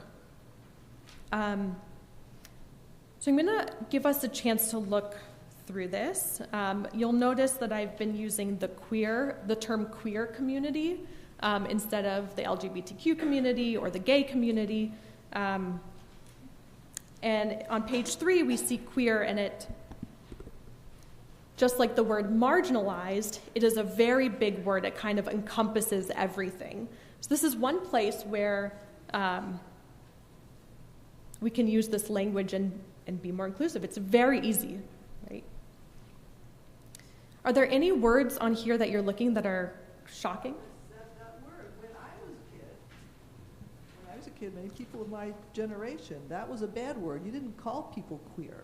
It was a slur. And right. Beyond that? Yeah. Does anybody need me to repeat what Claire said? Yeah. Claire was saying that when she was younger, queer was a bad word, and you never said it. If you all remember back on Fleming Road when we had a viewing of Trembling Before God. Thank you, Rabbi. Trembling Before God. I happened to be quoted in the Enquirer using the term queer. At that time, there was a group of individuals that were gay, lesbian, etc., and they called me out in that for using that word inappropriately because I had no business using that word. And I knew somebody was in the meeting, and they came to my defense. I won't go any further than that. They say he used it appropriately, which I did because I was tuned to it. The point I'm making is these words change. Sometimes they're bad, then they're acceptable, and now you're talking about it as actually something helping make people feel comfortable with you. It's interesting how the words change and how we use them changes in different venues. Yeah. And I want to add one thing, and then I'll come to you, Elaine, which is when we, as Jews, are in a non-Jewish environment, and somebody recognizes that it's the holidays, or they're familiar with part of our customs or our language, how do we feel then? Just like elated. They took the time to recognize that it's Yom Kippur and they didn't offer me any food. I don't know why I would be with them on Yom Kippur, but, they recognize that it's Hanukkah and they, didn't give me a Christmas tree or something, right? There's a feeling of warmth when that happens. And so we have the power to create that warmth for other people, even if we don't know that they're part of the queer community. Go ahead, Elaine. when I first heard that it's on Q, when I was just going to red. Oh, is it supposed to go to red? I'll repeat what you say. Okay, I'll say it. When I first heard LGBTQ on the end, I asked somebody, what does that stand for? And I was told questioning in that list of letters. So is that still the case? Was that wrong information? Let's see, I thought it was always queer community, but it could be questioning. Is that on here? Questioning, last page. People who are in the process of exploring their sexual orientation. Yeah, it could be depending on who you speak to. That Q is both queer and questioning. It's on. Oh, it's on now. Okay. What color is the light? Red. Oh, it's red. Okay, if it's red, it's on. Okay. Another term I want to point out is on the first page, cisgender. So this is a term that is quite new. Cisgender is somebody whose body matches their gender identity. So if your body is male and you feel like a male, then you're cisgender, and vice versa. If your body is female and you feel like a female, then you're cisgender. Because I know that term gets thrown around sometimes, and sometimes it might feel like an insult if you don't quite know what it means, but it's actually just a identifying term. Okay. Any other questions, thoughts? I just have a thought. Okay, I have three, so we'll start from the front and go back. So Lynn, and then what? Thank you for. Oh, you're welcome. I don't know about how everybody else feels. I just feel like these all came out very quickly, and I feel like I don't know how other people feel. I feel like I haven't had time to learn them, or maybe I should say I haven't taken the time to learn them. It just feels like I look at this paper, it's like, wow. And these have all been circulating and been out there for, I guess, a while, but it just seems, I look at this paper and I think, I have so much to learn. Should I repeat what you said? So Lynn said, this is a lot of words that are pretty unfamiliar, and it's kind of shocking that they've either come out so quickly, or these words and these terms and these identities have been out for a long time, and just we haven't been exposed to them. Does that sound right? And how but perhaps we have a lot to learn. Yeah. Okay. Go ahead. No? Okay. The way words have changed, you can go back to the Broadway stage, and in the case of Carousel, you're a queer one, Julie Jordan. And how many times have we heard about being happy and gay? So things have really changed. And I have a particular example that has been challenging for me. I have a transitioning student working in my lab, and it was Anna, and now it's Eli, and you really have to think about which pronoun to use as you're just working around. I don't want to make him feel bad. I want to be respectful, but it's certainly a new experience, and it's taking time to learn it. Yeah. I certainly have respect for whatever they're doing, but it's hard. It is hard. Yeah. Should I repeat what Don said? You use the pronoun right. they want Don was going to speak, use. and then. So I'm gonna repeat what Henry said, which is that he has a student who is transitioning, so was female and is now male identifying, and the process of changing pronouns from she to he is hard, and we have to really think about it. I know that I have been really working on not using pronouns, not always, but until I ask, what are your pronouns? Because I don't want to be disrespectful, and I know that it's becoming very common, especially among members of the Gen Z community, to use they-them pronouns. And so I want to be respectful of them and not assume a gender. Just like we don't want people to assume our religion.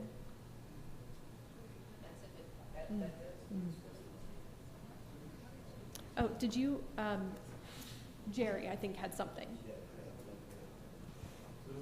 Jerry Fish.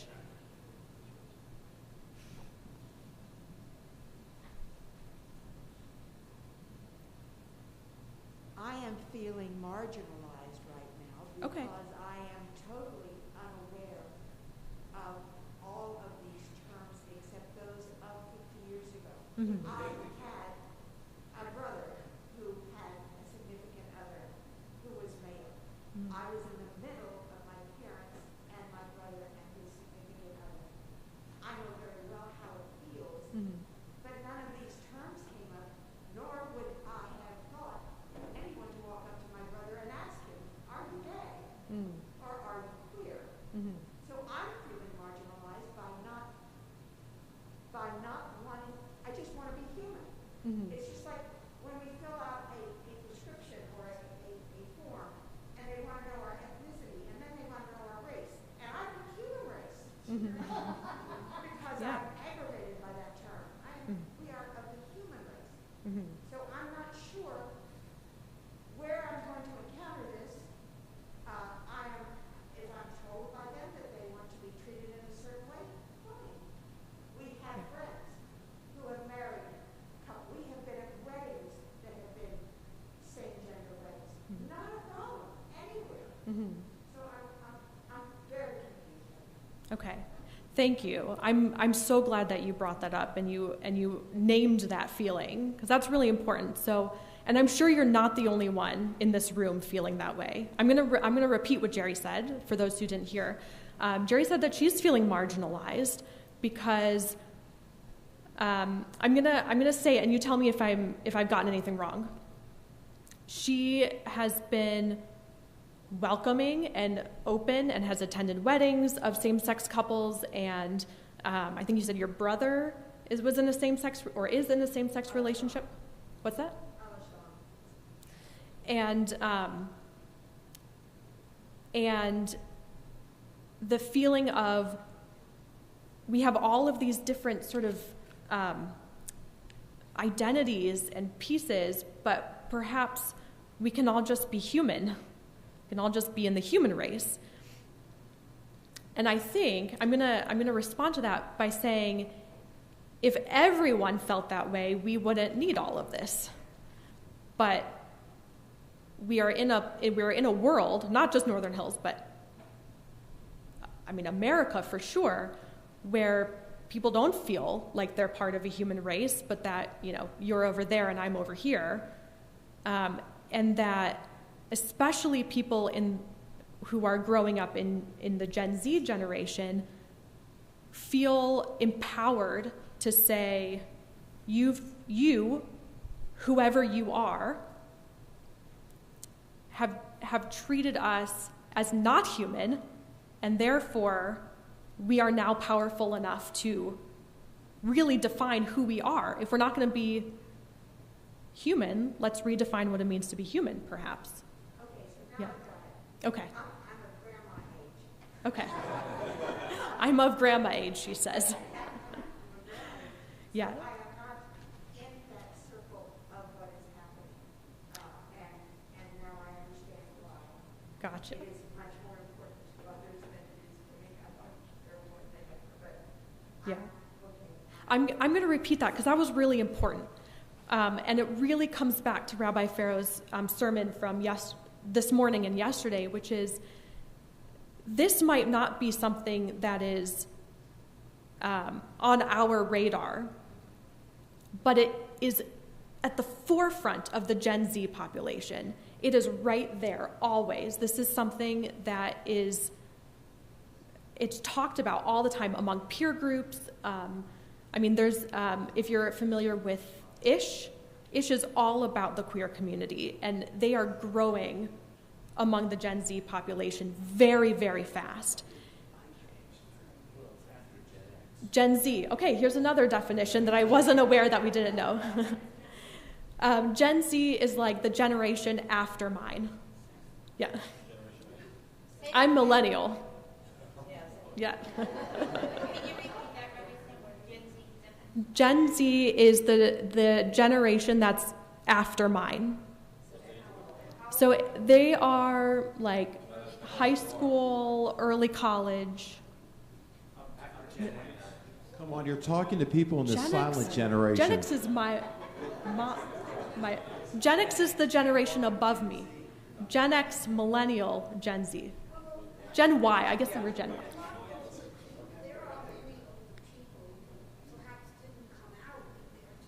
Mm-hmm. But they're still part of it now.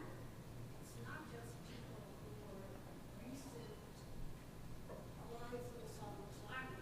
Yes, and that's another good point. There are many people who are much older than the Gen Z generation who have been struggling with this for a long time.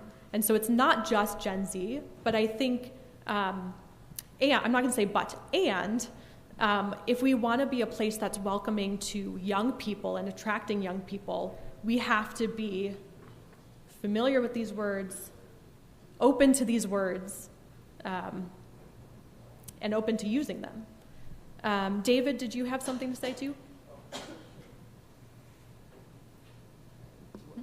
I think you said it, but I think the issue, it feels, but so much of this is really age-related more than anything else. I mean, we're a bunch of white Ashkenazi, old bunch of people, about approximately the same, most of us about the same age range, and so all this other stuff is brand new. I work with a lot of young people. They don't have an issue with this concern at all, and so they have lots of concerns, but the mental health is up there, being on the spectrum is up there, having ADD is up there, having substance abuse problems. Those are also part of their lives. We're not talking about that either. Mm-hmm. It's nice to focus, and I'm glad to hear we're talking about this group of people who we think are marginalized, but I think there's a whole bunch of other people that same age that they've identified them as being different in such a way or have a problem in such a way. I think it'd be helpful to include those people as well and pay attention to them. Barry brought it up earlier. But this is really an age-related thing. I mean, we're very good at what we do, but when I have a problem with the computer, I can find a 12-year-old. I mean, I think it's the same kind of thing. If I want to learn about language like this, I can go find a young person to talk to. One of my goals right now is to speak with people with different points of view, and I'm glad you're bringing it up to me, because that's one of my goals for this year, is to learn about other people's points of view and hear other people's points of view. And that's part of what your report to me is all about.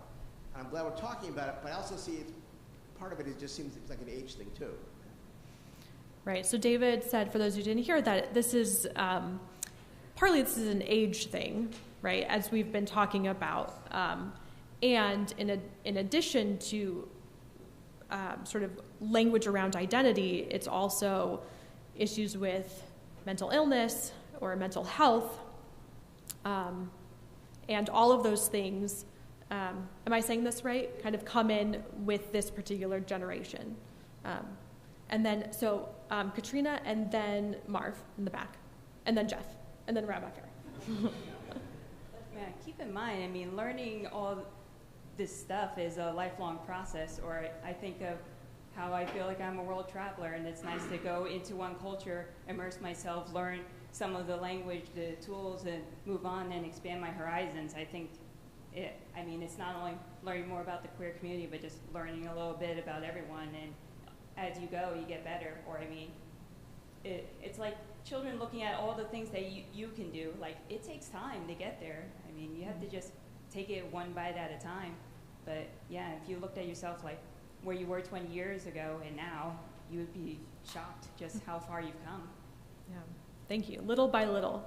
Yeah, I want to also, as you're walking over to Marv, I want to make an analogy, and my mom is here, so I'm gonna poke you a little bit, which is my mom is now a teacher at Rockburn, which is very exciting, and she was given a computer, and my mom sometimes has trouble with the computer, and then she comes to me, and I know, Mom, you always feel really, really bad and embarrassed about how difficult it is to use the computer, and I always tell you, I grew up along with the computers. The computers and I grew up together. And so it makes sense that little by little, you kind of have to take this huge internet, worldwide web, right? And kind of sort through it at once while I learned along with it. And I think with our younger folk, our Gen Z, it's the same way. They're growing up with these terms. They are, as they get older, new terms come about, and we are sitting here like, wow, that's all of it's coming at once. So I just wanted to name that also, that it makes sense that it's a little bit easier for a younger generation because they've grown up alongside of it. Okay, Marv, go ahead. Yeah, I wanted to point out one word that is appropriately not on this list. Mm-hmm. This is not and this is not a comprehensive list. Right. The word is normal. There is no such thing as normal. Mm-hmm. And no one in this room or in this world is normal. Mm-hmm. And if we keep that in mind, that will, I think, open up our hearts to everyone else who is also not normal. Very good. I like that. I'm going to repeat that for those who didn't hear it, which is nobody is normal, and that's why that word is not on here. And so being open to somebody who is not normal is great because we ourselves are not normal. Go ahead, Jeff. I have some problems with this. Okay, go ahead. If we're looking at this in the standpoint of, well, you better get all this right, there'll be a test later, and if you don't pass the test, you're going to lose your humanity card. Nope, not at all. I'm trying to figure out where the line is between me committing a microaggression and you being just too darn sensitive. And that I don't think some things are, here's the approved terminology, go forth and prosper. I think there's a lot more controversy. One of the current issues of controversy is the idea of referring to those who can get pregnant as pregnant women as opposed to pregnant people. There's certainly a lot of controversy in the world about that, recognizing the fact that somebody who is in the middle of transitioning and identifies as a male may still have female organs, and therefore calling that person a woman, bad you did something wrong here. That is currently a thing that's being widely discussed in the media right now. And so the question is how we all as a people, come together on all this. And I have a problem with the idea of around the idea of microaggressions, in the sense of if I refer to a person who looks to me as a he, and find out later this person is in some transition mode or something like that, have I thereupon committed a microaggression by referring to the person as a he? Do we have to all have our preferred pronouns taped to our forehead in order to pass the humanity test? And so I understand what's going on here. I understand I realize a lot of terminology here that really is throwing me and a lot of people, but I also think the whole idea of viewing, quote, violations of the list here as somehow a microaggression, I find highly problematic. I do too, and that it should not be that if we say something that we don't know, if we say pregnant woman instead of pregnant person, or if we use a wrong pronoun, and if the response is you're a bad person, then that person who called you a bad person is in the wrong. Okay? Because this is not about calling people out for being bad or violating something. And I mean, this is about, I'm gonna go back to something you said, which is you had read an article or something about somebody who was sort of taken aback by being called a pregnant woman when they were a pregnant person. And I think having knowledge of those discussions, having knowledge of the terminology, having knowledge of the struggles that we might not face, but somebody else does, that's it. Like that's the point of this, is that it's not that we have to suddenly take this and be sort of overly sensitive, but that we're aware of what's going on. That's it. Yeah, and I will state again that if somebody responds as, if somebody assumes that I'm not Jewish, I would never say to them, how dare you?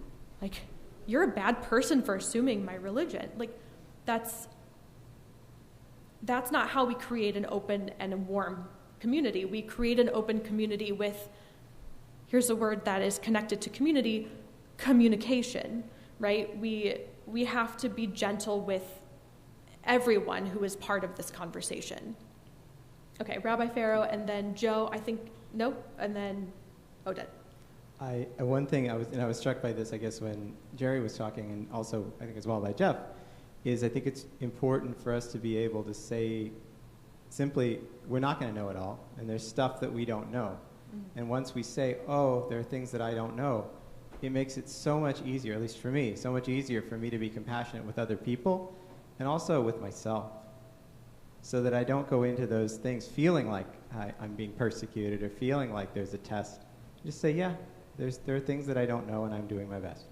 And that, I think, is, that's the goal for me. Did everyone hear that? Anybody not hear that? Okay. Oded, go ahead. So one thing to say to Jeff, we don't have to have a pronouns up here, but if you're talking, I think if you talk to someone from Gen Z, you should ask them what's their pronoun, because it's more common in that generation than in our generation, that people want to have a specific pronoun that you want to, not to talk with them. Thank you. Just in medical school and at UC, every email has a pronoun. And people I asked every student, what's your pronoun? Just to make sure that it's acceptable for them. Okay, I'm going to repeat what Oded said, and then Elaine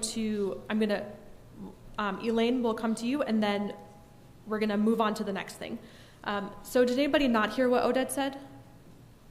Okay, so what Oded said was at his work at UC, every email at the bottom has to have the pronouns. And I don't know if is it your policy or is it policy among the educators, or to ask what people's pronouns are?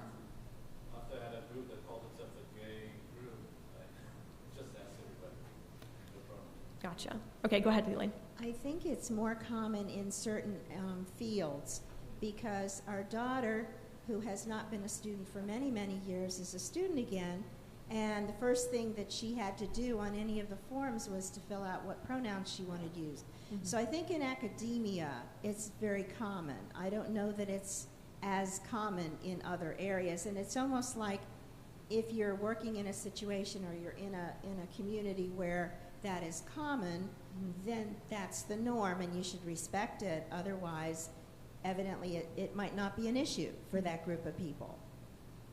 Fair enough. Okay, so thank you everyone for your comments. I'm going to add one last piece, which we can continue our discussion because we have some time. So we've talked a lot about different ways that we can be more inclusive in quite minor ways. When it comes to language, when it comes to just saying I don't know about something. But there's also something to be said about having something visual, something concrete that says we are here to welcome you, whatever your identity is. So first I'm going to bring this back to us as Jews. Have you ever been watching a TV show and they have a Hanukkah episode? And there's this moment of they remembered us. That's I don't know, you can't even speak, you're so excited. So one thing that I would really like to bring here, and something that I've been talking a lot about and will hopefully be able to do, is I would really love to put up a sign on this bathroom next to the bridal room that says all gender bathroom or all gender restroom. It's very minor. If it doesn't, if it's not something that's so important to you, I'm going to say very bluntly, what changes for you is nothing. But for somebody for whom that is important, who walks into a building and looks for that, or doesn't look for it and then is pleasantly surprised by that, that can mean a lot. That can mean us walking into a shop and seeing little menorahs next to the Christmas ornaments, right? That's huge. And so you may see in the coming months a sign that says all gender restroom, and you might see, if I can find the right size of the sign, something by the gendered bathrooms that says all gendered bathrooms by the bridal room. So it's just something that we can have, something very small, nothing that we have to change, but something that we can have in our physical space that tells people, we thought of you, we thought about this, we worked really hard, and we were very intentional about what our building looks like, and we did something about it. So I wanted to bring that here, and I want to hear your reactions to that, whether that's I love it or I hate it, and let's talk about it.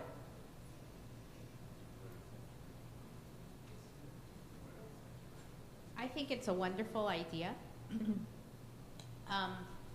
I do know, I've been told, and I don't know if anybody has gone to see in person, apparently the brand new Finneytown Elementary School on Winton Road has all the bathrooms for the kids have been marked as non-gender. And so I'm thinking, you know, as a teacher, what kind of issues could that raise? I mean, I guess it's very accepting, but, you know, as a teacher of a first grader or a second grader, I'm not sure how that's going to work. Maybe it's my old mind thinking, you know, are there issues with it? Maybe younger people, Gen Z, they're not going to have an issue. Did anybody not hear that? Okay, I'll repeat it. So Lynn was saying that at, is it Winton? Finneytown Elementary, all of their bathrooms are non-gender bathrooms. And Lynn expressed a little bit of concern about what that might mean for first and second graders. She said it might be that they, and perhaps their parents, have no problem with it, but as a teacher, there's a little bit of hesitation. Does that sound right? Yeah. Okay. Go ahead. First of all, I think it's a fabulous idea. A long time ago, too long ago, Stephen Pentelnik and I did a welcoming committee, and one of the things we did at the time, and it certainly needs updating because it's been too long ago, was change our membership application that used to have husband and wife, and so it just has 1 and 2 now or something like that, you know. So these are little things that are huge things for people who don't apply. But a question on the non-gendered bathroom, which I think is a fabulous idea. Those exist everywhere where there's one bathroom. They exist in your homes. Yeah. You know. So, and I'm just wondering at the elementary school, I know you said you hadn't been there yet, that maybe it's the one-person bathrooms that are non-gendered rather than a group bathroom. Just a question. I have no idea. Are they? Did you hear that? No, it's just it's you know, a bathroom for more than one person. Yes, they're non-gender, so. Yeah. So they're stalls with multiple toilets? Correct. Okay, stalls with multiple toilets for all genders. Gotcha. So it's not like what we have here, which is just a room with a toilet and a sink. Well, at the JCC, the preschool has some classes up on the main level, and the female teachers of this preschool take the kids into the ladies' room, and the boys and girls go in, and it is nobody thinks twice about it. I mean, you have maybe 12 stalls in there, and they go in together. They go in, they shut their door, and they have privacy where they are. I think at the elementary level, I don't think that would work at the high school level in a multi-bathroom situation. But at the elementary level, if they get used to that and there's a teacher outside the door, you know, adults go in too because they're there at the same time. And, you know, these little kids might be a little messy and there's paper on the floor, but that's the biggest problem. So I want to repeat that for those who didn't hear, which is at the JCC, the preschool, the JCC preschool, the female teacher will take the entire class into the women's restroom. They all get into their stalls, they make a mess, and then the teacher cleans it all up. And that's what you said, right? No, okay. But the issue, the idea is that they go to the bathroom and then they go about their way. And I think this might come back to growing up with computers or growing up with these words. Is here are these kids who are growing up with non-gender bathrooms. So maybe it might be an issue for us, for high schoolers now, but maybe when those kids are in high school, maybe we'll have a whole different understanding of restrooms. I don't know. Okay, Dawn has the mic, and then Myron. Speaking as a senior citizen who grew up in a totally different era than these Gen Z people, I get the feeling that, and I know I'm sounding old-fashioned, but you hear the expression, the tail wagging the dog. It's now because some people feel a certain way, they have to change the way everyone else, who majority of whom, I think the great majority of whom, are cisgender, and now we have to accept, unisex bathrooms and having to fill out forms with him, his or him. If someone asked me, are you a his and him, I look at them like, what are you crazy? It's me. I've always been him. Why do I have to suddenly change everything on my employment applications and everything else just to satisfy 2% or 4% of the people in the country? I don't see that it has anything to do with accepting marginalized people. Of course we accept marginalized people, but in a way they have to accept us too as the norm. And I hate to use the word normal, but in a way we are normal. I mean, normal meaning cisgender is the usual pattern, and the exceptions are the transgender people. That's okay. We're not going to say you can't come here, but you have to understand that this is not the way most of us are, and why you have to turn this inside out on everything, like say pregnant person, or some people would go further, say mother and father are gender stereotypes. Why can't we just say parent? I've seen that too, and I just feel very uncomfortable. I know I sound like fuddy-duddy or whatever. That's the way it is. Hold on. So before we respond, I want to both repeat what you said for those who didn't hear, and then talk about a couple of the things that you mentioned, if that's okay. Okay. So what Don said is that he's feeling kind of uncomfortable because it feels like, one, the world is kind of turning upside down with having to take all this in, but also to perhaps change some patterns of behavior, which is, things we're used to, right? I think you said, why do I have to identify as him or her? I'm just a person.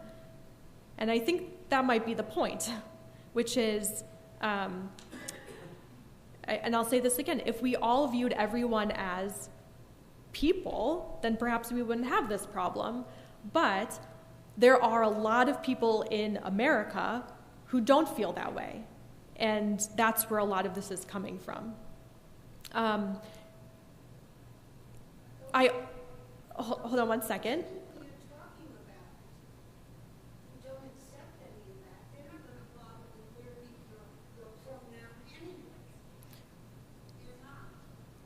Right. And that doesn't mean that we shouldn't. Yeah.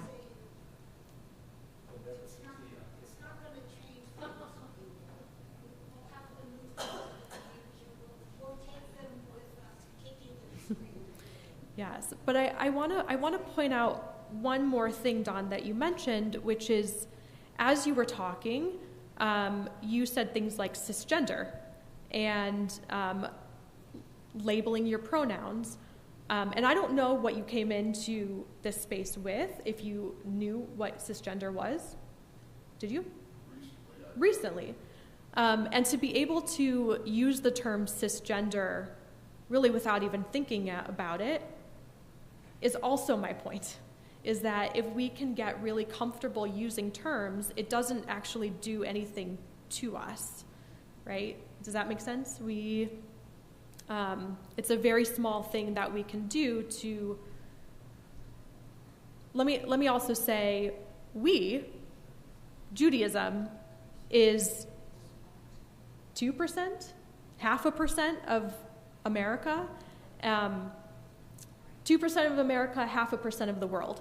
And still there is something really meaningful when people recognize us and what we need. And to flip that on its head for what you were saying, I think is also really, really something to think about. But I hear you that this is uncomfortable, and it's a lot, and it doesn't, I don't want to say, it doesn't always, let me work out the sentence. This is not necessarily that it is something that affects us if we're cisgender and part of the majority, but it is something that affects a minority, and to be cognizant and to be aware that this minority is feeling a certain way, and that even just being aware that there's discomfort or fear or I don't know, any other of those like words that we feel when we go in, when we are kind of very much the minority. It's something very small that we can do just to be aware. Yeah. So thank you. I appreciate you naming that too. Okay, I want to recognize that it is, I'll get to you, I promise. I just want to recognize that it is almost 6. So I just want to name that. Okay, so Myron, and then, yeah, oh, okay, yeah. I'd like to go back to renaming the bathroom. Okay, go ahead. About 70 years ago, my family and I took a trip down to the South, Mm-hmm. and there we found black bathrooms, black restaurants, black water fountains, where the blacks could no longer use the regular facilities. And I'm afraid that if we label a particular bathroom as special for the No. they might think that we're not allowing them to use the regular restroom. So I would worry that it might be an insult to them. But I don't know, maybe times have changed, and I remember things that were during segregation.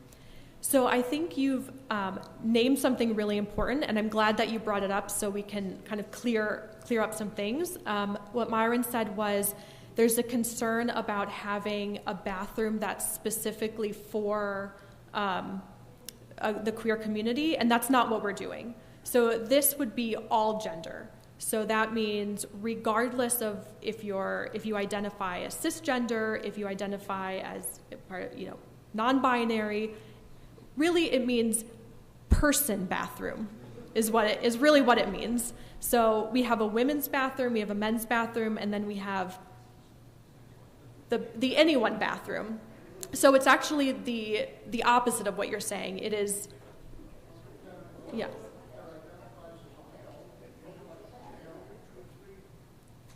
Yeah, if you identify as a male and you're more comfortable using a male bathroom, we have a male bathroom. Same with female. Yep, so exactly. So thank you for bringing that up. Can you, what's your name? Yes, my name is Regina Petova, and I'm Regina. a high hello. school teacher at Cincinnati Public Schools. I don't think, guys, that we can come up with an answer or recommendation regarding the question we're now discussing. There is no answer, right or not. In our school, we have a person who has totally changed his gender. I used to teach him, and he became she, graduated with totally all A grades last year, and now in UC College.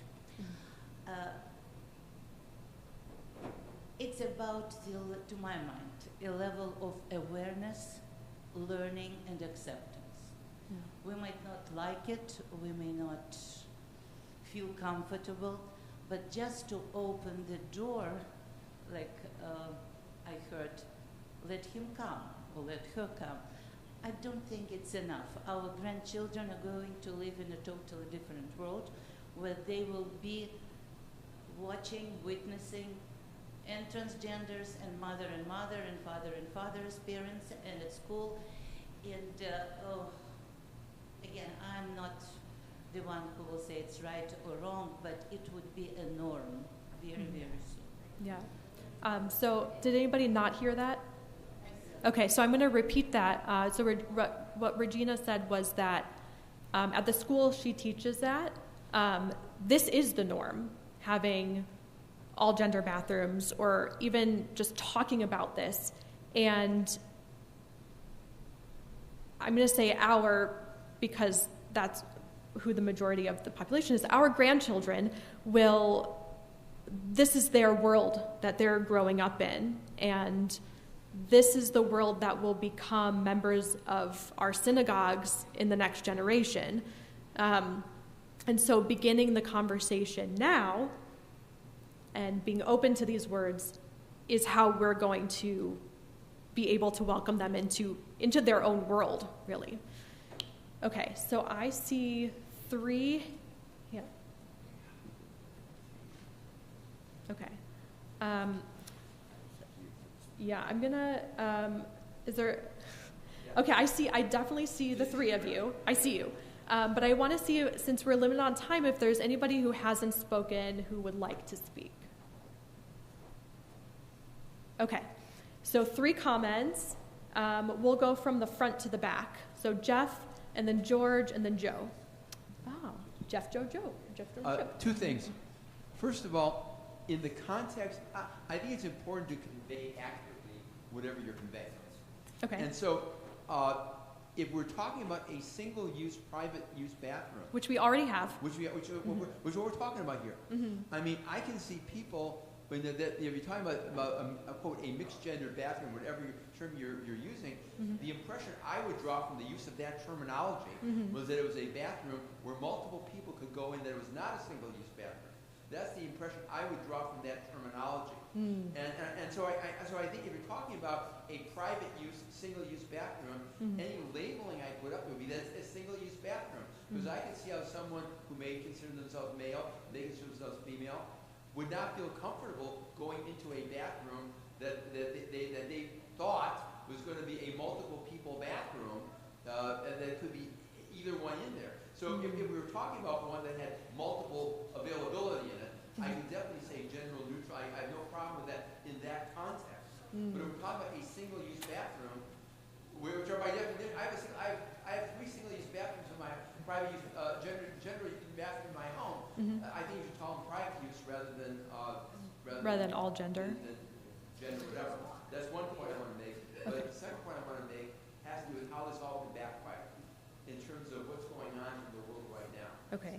Right now, in the context of our political campaign, certain candidates are referring to pregnant people in when they talk about, obviously abortion is a big issue now, reproductive rights issues are very, so they're talking about pregnant people rather than pregnant women, to which their opponents are thereupon saying, aha, boy, this guy is really off the deep end, don't vote for him, you know, and or this for a female candidate, whatever it would be.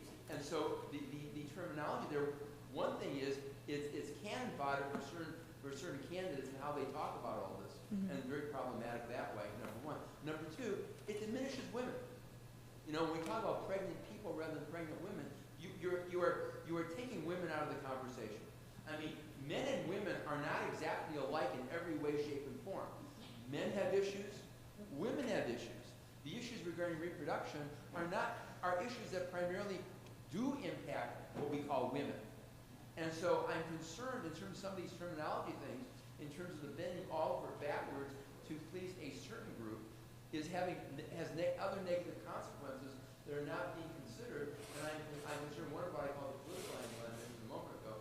And second of all, the idea that we're not focusing on, we may lose focus on the individual needs of men and women, as men and women, which has a lot of negative consequences. So that's my opinion. Okay, thank you. I hear that. If I could push back a little bit on that. So the first thing is about the politics. What if somebody comes in here and thinks that we're being political, which, I mean, that, I'm going to say this very bluntly, which is that's on them. Like, this is not a political statement. This is an inclusive statement, and this is something where we want to stand to our mission, right? Our mission statement says we are an inclusive community to people of all identities and all, right? I mean, the list goes on to things that are not necessarily about identity, but if we want to stand up to our mission, being inclusive in that way is that's about us and who we want to be and who we are, right? And it's not political, it's Northern Hills. The second thing about pregnant women versus pregnant people and having an all-gender bathroom would diminish that? Is that what you were saying? No, separate conversation. I'm talking about your overall list of terminology. Oh, the overall, okay. Terminology right now, and I'm trying to look at some of the dangers in terms. Gotcha. Okay, so dangers of. Gotcha. Okay, so let's. We'll come back to that just because of time. But thank you for bringing that up. That there may and there maybe will be people who come in here and they see an all-gender bathroom and they don't like it. They can come talk to me if they don't like it. How about that? Okay, go ahead, George. Yeah, I think the overarching thing here is that we've hopefully all moved on beyond intentional bias, but it's addressing how to address unintentional bias that is the issue. And I think that it's something that we all believe we're very good at, and we don't have it, but I think that we lack awareness of how we're not very good at unintentional bias. And I think that, you know, in leadership training, I've had to take a number of courses, a number of exams on identifying my unintentional biases, and I think that it's made me much more aware of those sorts of things that was totally unaware of things that I was doing inappropriately. And I'd encourage everybody else to take advantage of those sorts of situations, because I think that addresses all these sorts of questions as an overarching. Yeah, thank you. So for those who didn't hear, George said that he has taken a lot of leadership trainings that have talked about unintentional bias, and it has been really helpful in making him more aware of some things that he might have been doing that were unintentionally biased. Does that sound right? Okay. All right, Joe, last comment. I think I'm glad it's the last comment. This may well be the fourth, fifth, or sixth same conversation I've had in a synagogue over the last 60 years. First, it was after my rabbi in Pittsburgh came back from Selma and had to justify what he was doing and explaining it. And then it had to do with when we were going to go egalitarian, and we had to explain why we were doing it. And then had to do with my profession, why special ed kids had to be accepted by the general population. And in between all that, we had the civil rights movement, not only with women, not only with African Americans, but everybody else was coming in. And once we reach, and it's a Piagetian type of thing, you have to get a set of uncomfortableness before you accept. And this is uncomfortable for many people. But once we get a one-on-one understanding of somebody who is in that situation, or understanding of their problems, will make us much more open to changes in our behavior. I think part of the problem we've had with part of the comments is that most of us do not have one-on-one experiences with this population. And once that occurs, much will change. Okay, thank you. Did anybody not hear what Joe said? Okay, so I'm going to hopefully correctly assume that everyone did hear what Joe said. So thank you. So thank you that this is not the first time we've had a conversation like this, maybe not necessarily about gender identity, but about other topics that are uncomfortable. So thank you all for being uncomfortable with me. I know this is hard. I know that this is new and it's a lot of information and it's computer-like. And I know that. And I am here if you want to talk more, if you want to share your concerns with me, because that's also an important part of the conversation, is knowing that that there's hesitation on putting up an all-gender sign, or even just having this, having these words in our lives. I know that's uncomfortable. So also to Yom Kippur, right? Yom Kippur is supposed to be really, really uncomfortable so that we can grow during the year. So here we are, right? I want to add one more thing before we go. If you would like, this is from keshet.com or org, which is a queer Jewish organization, and it's a sign that says, "Why is this restroom all gender?" So this can help us with some of the language, some of the reasoning from specifically a queer group, and yes, may this year be a better one than last year. Shana Tova.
That I haven't seen yet.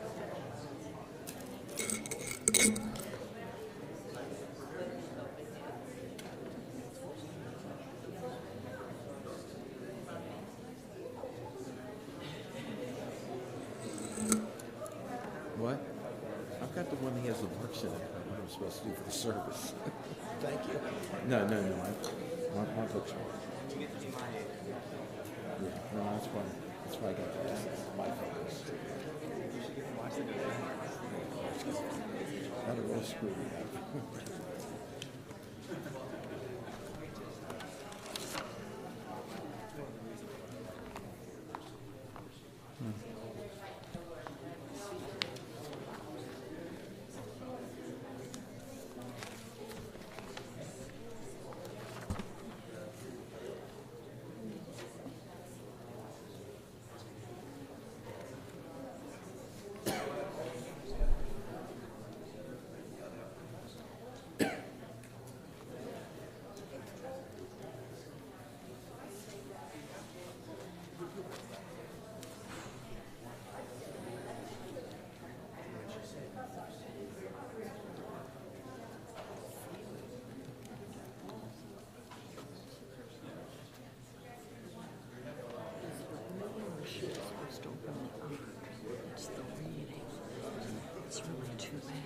So, who do you want to have read?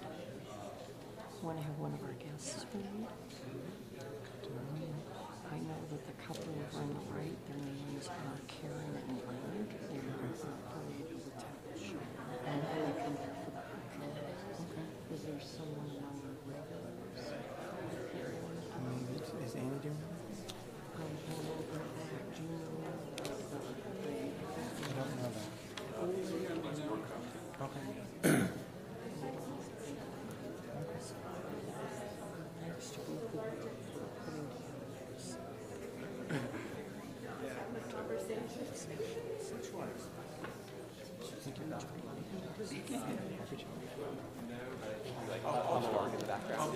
Something very start. The problem is this one is like last year we started 15 minutes late. Right.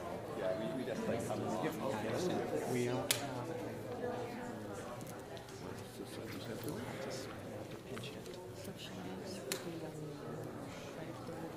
that would be fine. This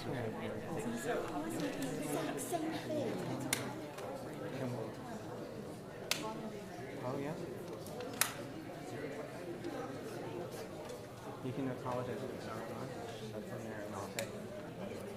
So, and I'll take it.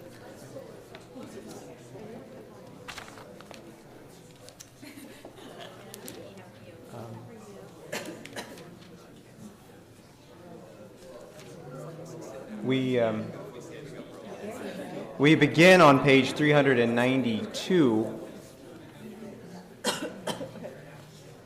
with a reading on page 392. I was looking to our ushers.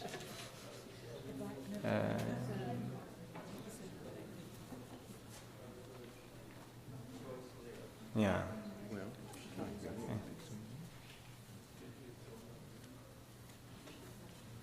Let's see. Okay. Craig, would you pinch hit? It's in English. You did. We're on page 392 on the top. It's marked. It's a responsive reading marked Aleph. Thank you. Ooh, and the large print.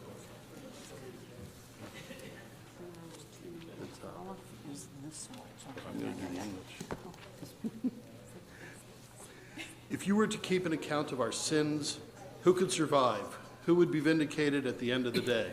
Forgiveness is yours. For you to say, I have forgiven. For you to spread out your quality of compassion. Raise us up by the light of your face. Find a way to give us life. Do not send us down to the grave. Before we pray to you once more, may a new way of being be born. May these words we utter of our own free will be acceptable to you. Thank you. We continue with Ashrei on page 394. Ashrei yeshvei veitecha od yalucha sela. Ashrei ha'am shekacha lo. Ashrei ha'am shadonai Elohav. Tila leDavid arim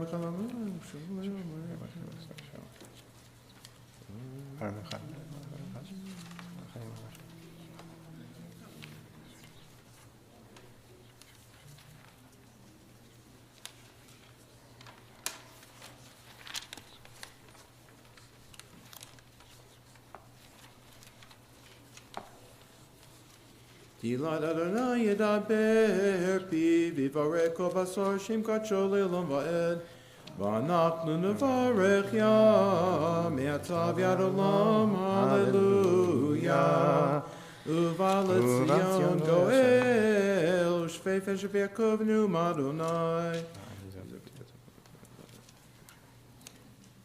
Yata Kadesh Yoshev Tilot Yisrael Kazel Zevi Amar Kadosh Kadosh Kadosh Hanatz B'Malchus Kvodo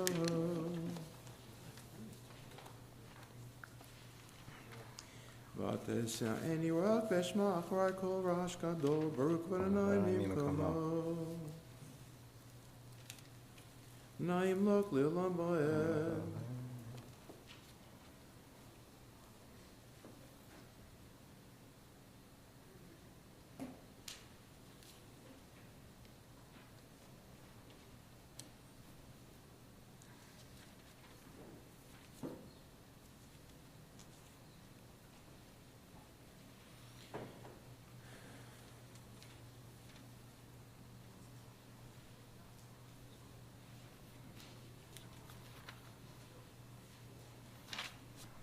Baruch.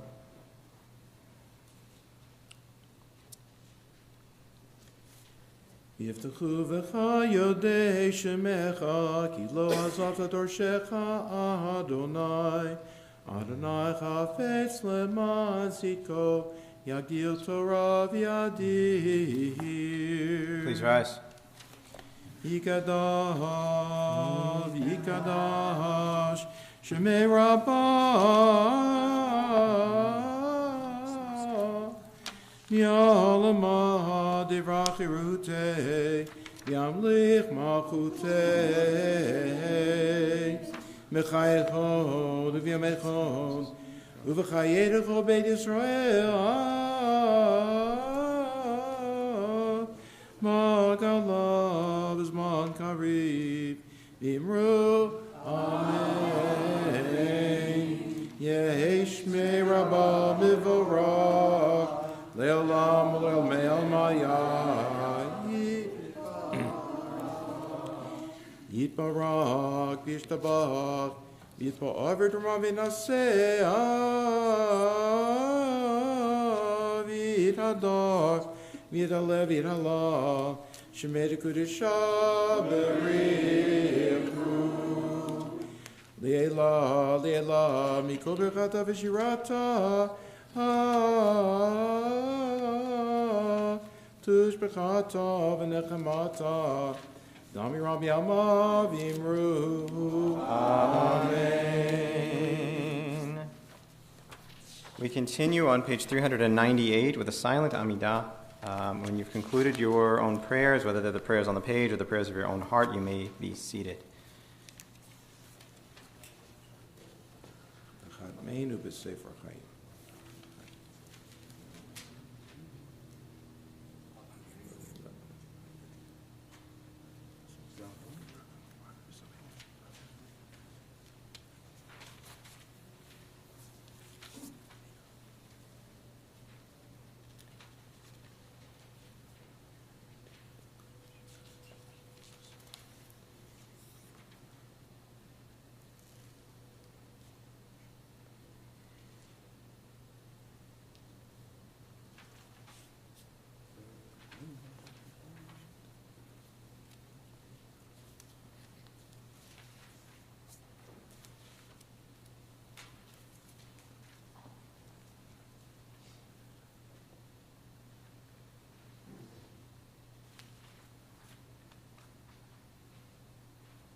if you're still completing your own prayers, your own Amidah, your own confessions, please continue. I will invite us to now turn together to page 407 for the Piyut El Nora Alila.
Please rise as we turn to page 408. I will invite those who choose to pray in front of the ark to pray here after the Kedusha on page 411. And if you can form a line over here to do that, I would appreciate it.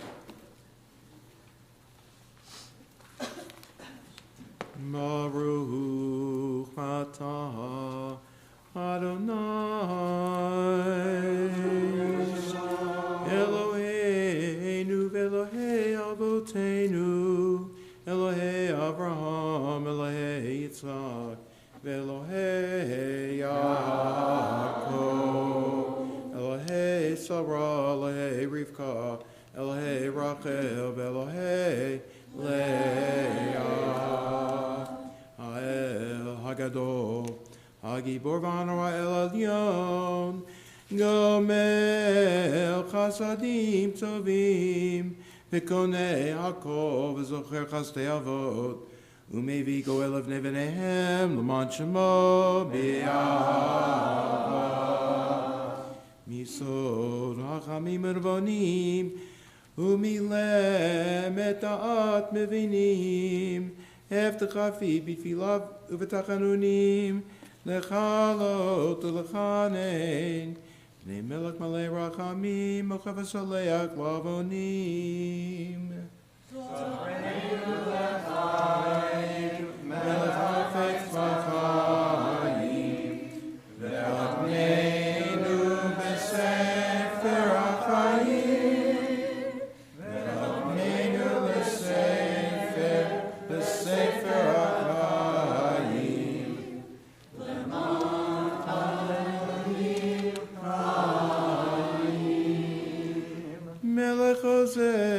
Foker Moshe Umagen, Baruch Atah Adonai, Magen Avraham, Ufoket Sarah,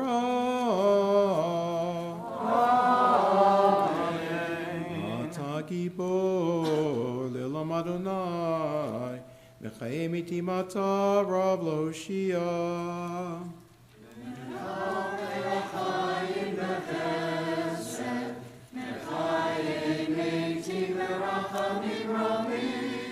Samech noflim verofech olim umatir asurim umekayem emunato lishenei afar.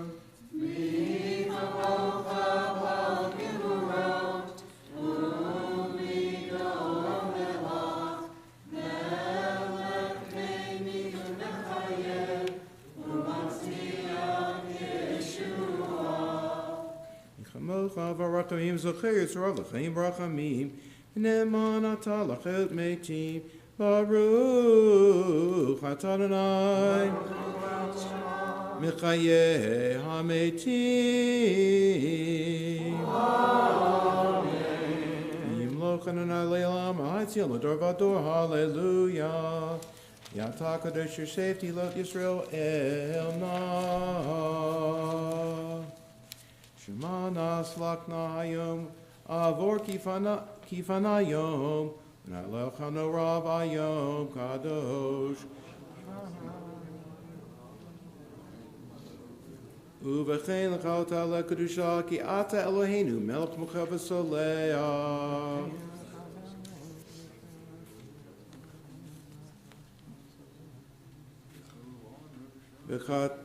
V'chat meinu b'sefer ha'chaim livracha v'likdusha ki ata kadosh v'shimcha kadosh u'sha'arecha b'kdusham nichanes.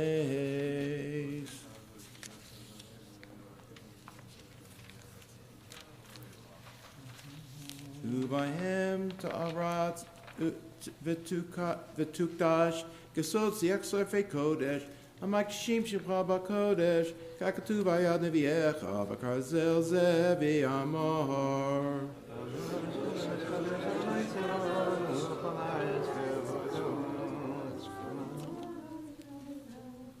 Kadosh, Kadosh, Kadosh, Knights of Lo Chorus Kavodo, Kavodo, Malay,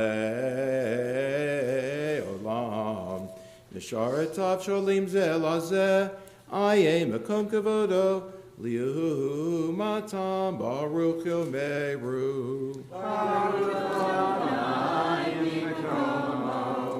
Baruch Kavod Adonai Mim Komo Hu Yifem Brachamim Yachonam Ham Yachadim Shemo Erev Avoker Bechol Yom Tamid Mamayim B'Ahava Shema Omrim Shema Yisrael, Adonai Eloheinu, Adonai Echad. Shema Yisrael, Adonai Eloheinu, Adonai Echad.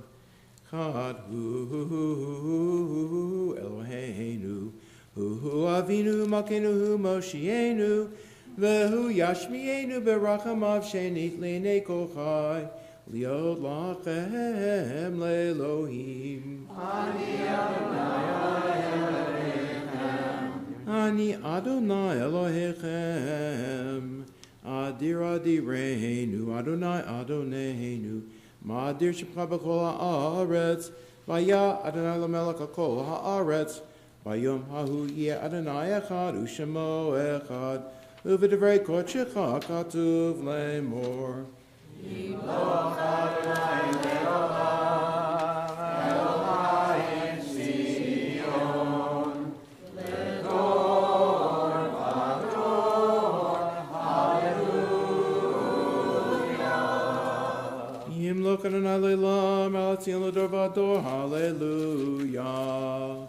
Ledor v'ador, Nagi kolecha, Ula netzach netzachim kedushatecha nakdish V'shivchacha Eloheinu, mipinu lo yamush le'olam va'ed, ki el melech gadol, v'kadosh atah. Amo al masecha, v'tismach v'masecha, yamru lecha chosecha, sadekecha amusecha, tukdash adon al kol maasecha. Ve'ein melitz yosher, mu magid pesha, tagid liakov davar chok umishpat, tzadkenu b'mishpat, hamelech hamishpat. Uvechein tein pakatacha Adonai Eloheinu al kol maasecha, v'yamatchak al kol ma'ashebarata, v'yiraucha kol ha'maasim, v'yishtachavu lefanecha kol ha'bruim, v'yasu kulam agudat achat lasot v'tzancha b'levav shalem, kamosh yadanu Adonai Eloheinu, shashuton lefanecha, oz bercha ugvra b'yiminecha, v'shifano ra kol ma'ashebarata. Uvechein tein kavod Adonai le'amecha, de'ila l're'echa, tikva l'dorshecha, uvitchom pet l'amiachalim lak, simcha li'artzecha, v'sason le'irecha, usmichat keren l'david avdecha, arichat ner leven yishai meshichecha, v'mhera v'yameinu.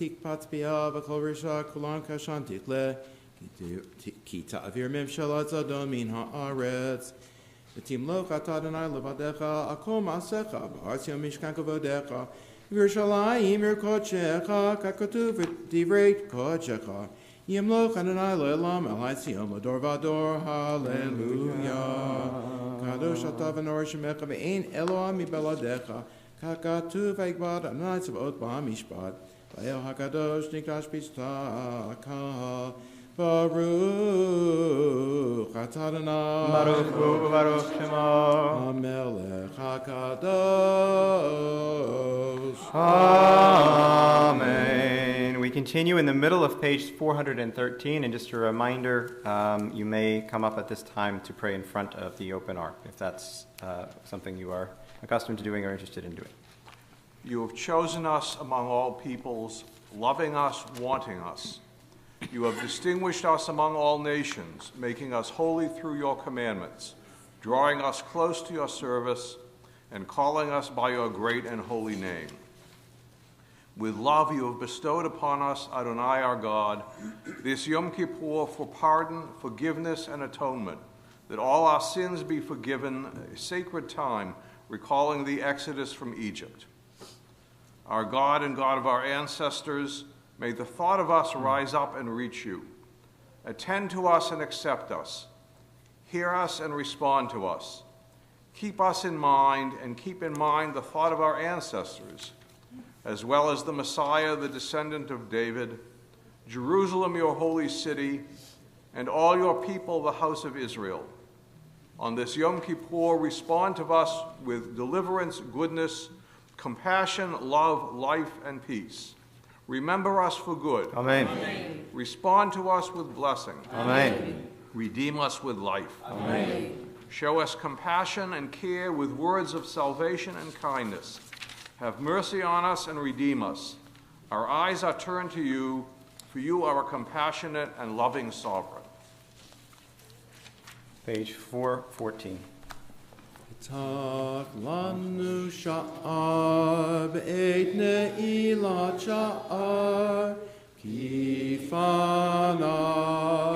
ki fana yom hayom yifne Hashemesh yava ve'yifne navoa she'arecha ana elna sahana salachna nechamna chamalna rachemna kaperna kivosh kei ve'yavon el erech apamata uva harakami nikreta v'derek teshuva reita dula rachamecha v'chasadecha tizkor hayom v'kol yom lezerak liyedidecha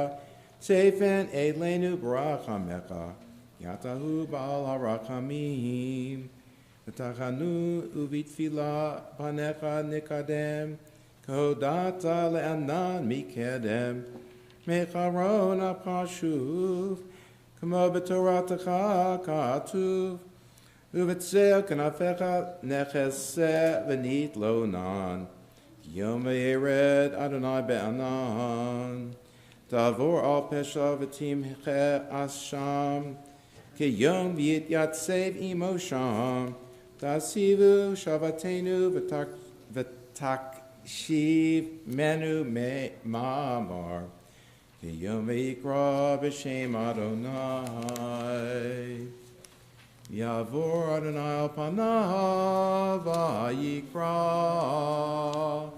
Adonai Adonai El Rachum V'Chanun Erech Habayim V'Rav Chesed V'Yemet Notzer Chesed La'alafim Nosei Avon V'Chesed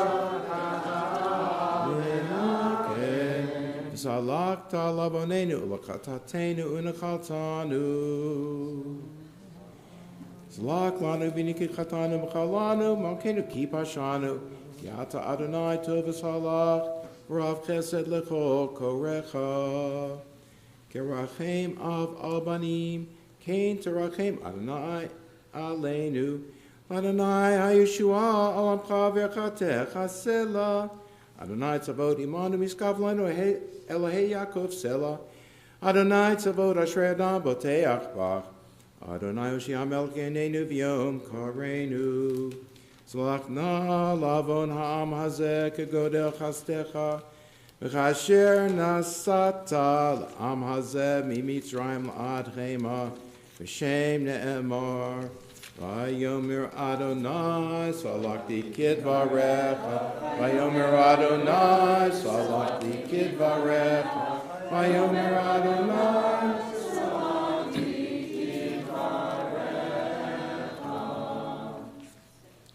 Continue on page 417. El melech yoshev al kisei rachamim, minaheg b'chasidut, mochel avonot amo, umervir rishon, arbe mechilat lechata'im, uslicha lefoshim, oset tzedakot im kol basar v'ruach, l'kratam tigmo. El horeta lanu lomar shlosh esrei, Zechar lanu hayom berich shlosh esrei, Kamo shodata le'anan mikedem, Kamo shekatuv, Vayered Adonai be'anan, V'yatsev imo sham, Vayikra v'shem Adonai, Vayavor Adonai al panav, Vayikra, Adonai, Adonai, El Rachum v'Chanun, Erech Apayim, V'Rav Chesed V'Yemet, Notzer Chesed La'alafim, Nosei Avon V'Feshav V'Chata Salach dalavanenu lakatatenu unachaltanu. Salach lanu vinikatanu. Machalanu makenu kipashanu. Yata Adonai tov v'salach rav chesed lechol korecha.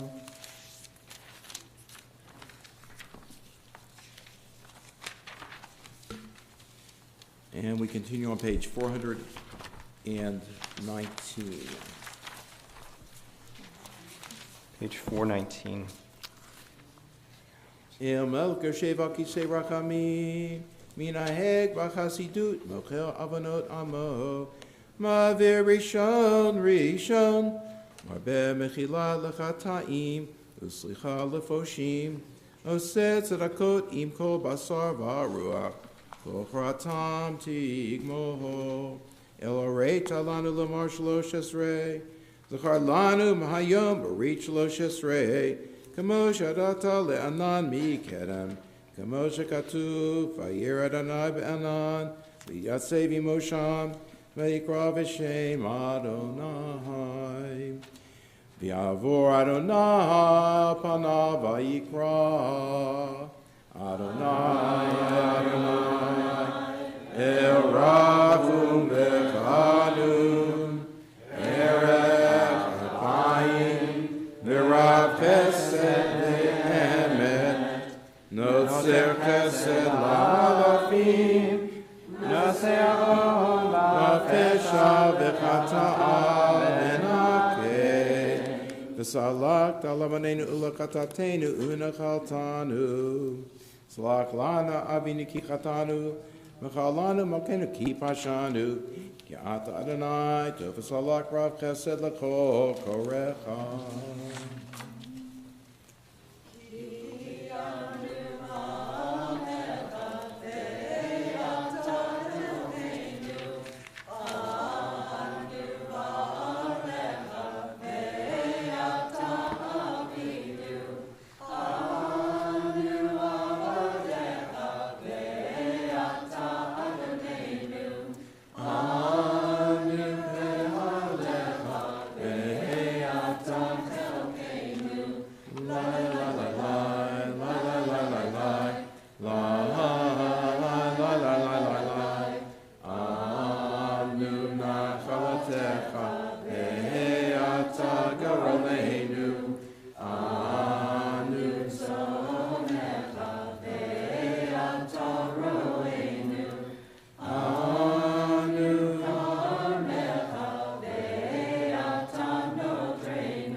Fanim v'ata rachum v'chanun anu kashay orek v'ata erech apayim anu malay avon v'ata malay rachamim anu yamenu katsel oiver v'atahu ushnotecha lo yitamu.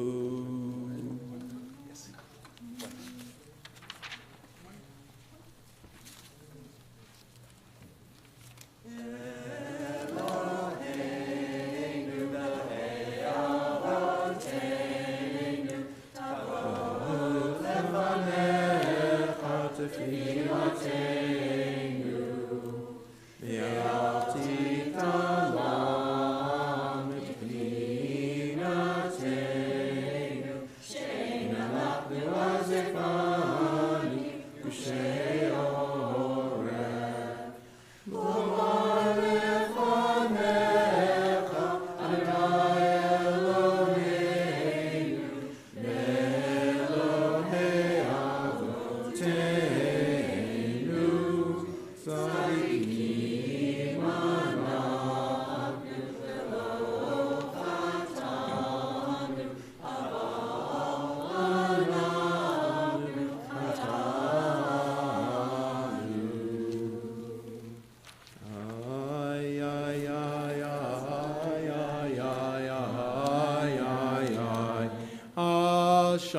Ashamnu, Ashamnu, Bagadnu, Bagadnu, Gazalnu, Gazalnu, Dibarnu Tofi, Dibarnu Tofi.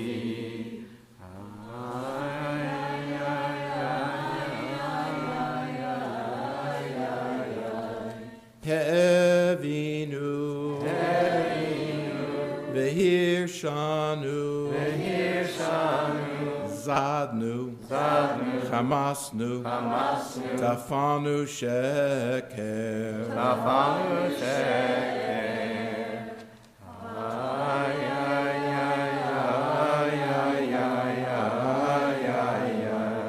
Yatsnura, Kizavnu, Latsnu, Maradnu, Niyatsnu, Sararnu, Avinu, Ashanu, Sararnu, Kishinu Oref,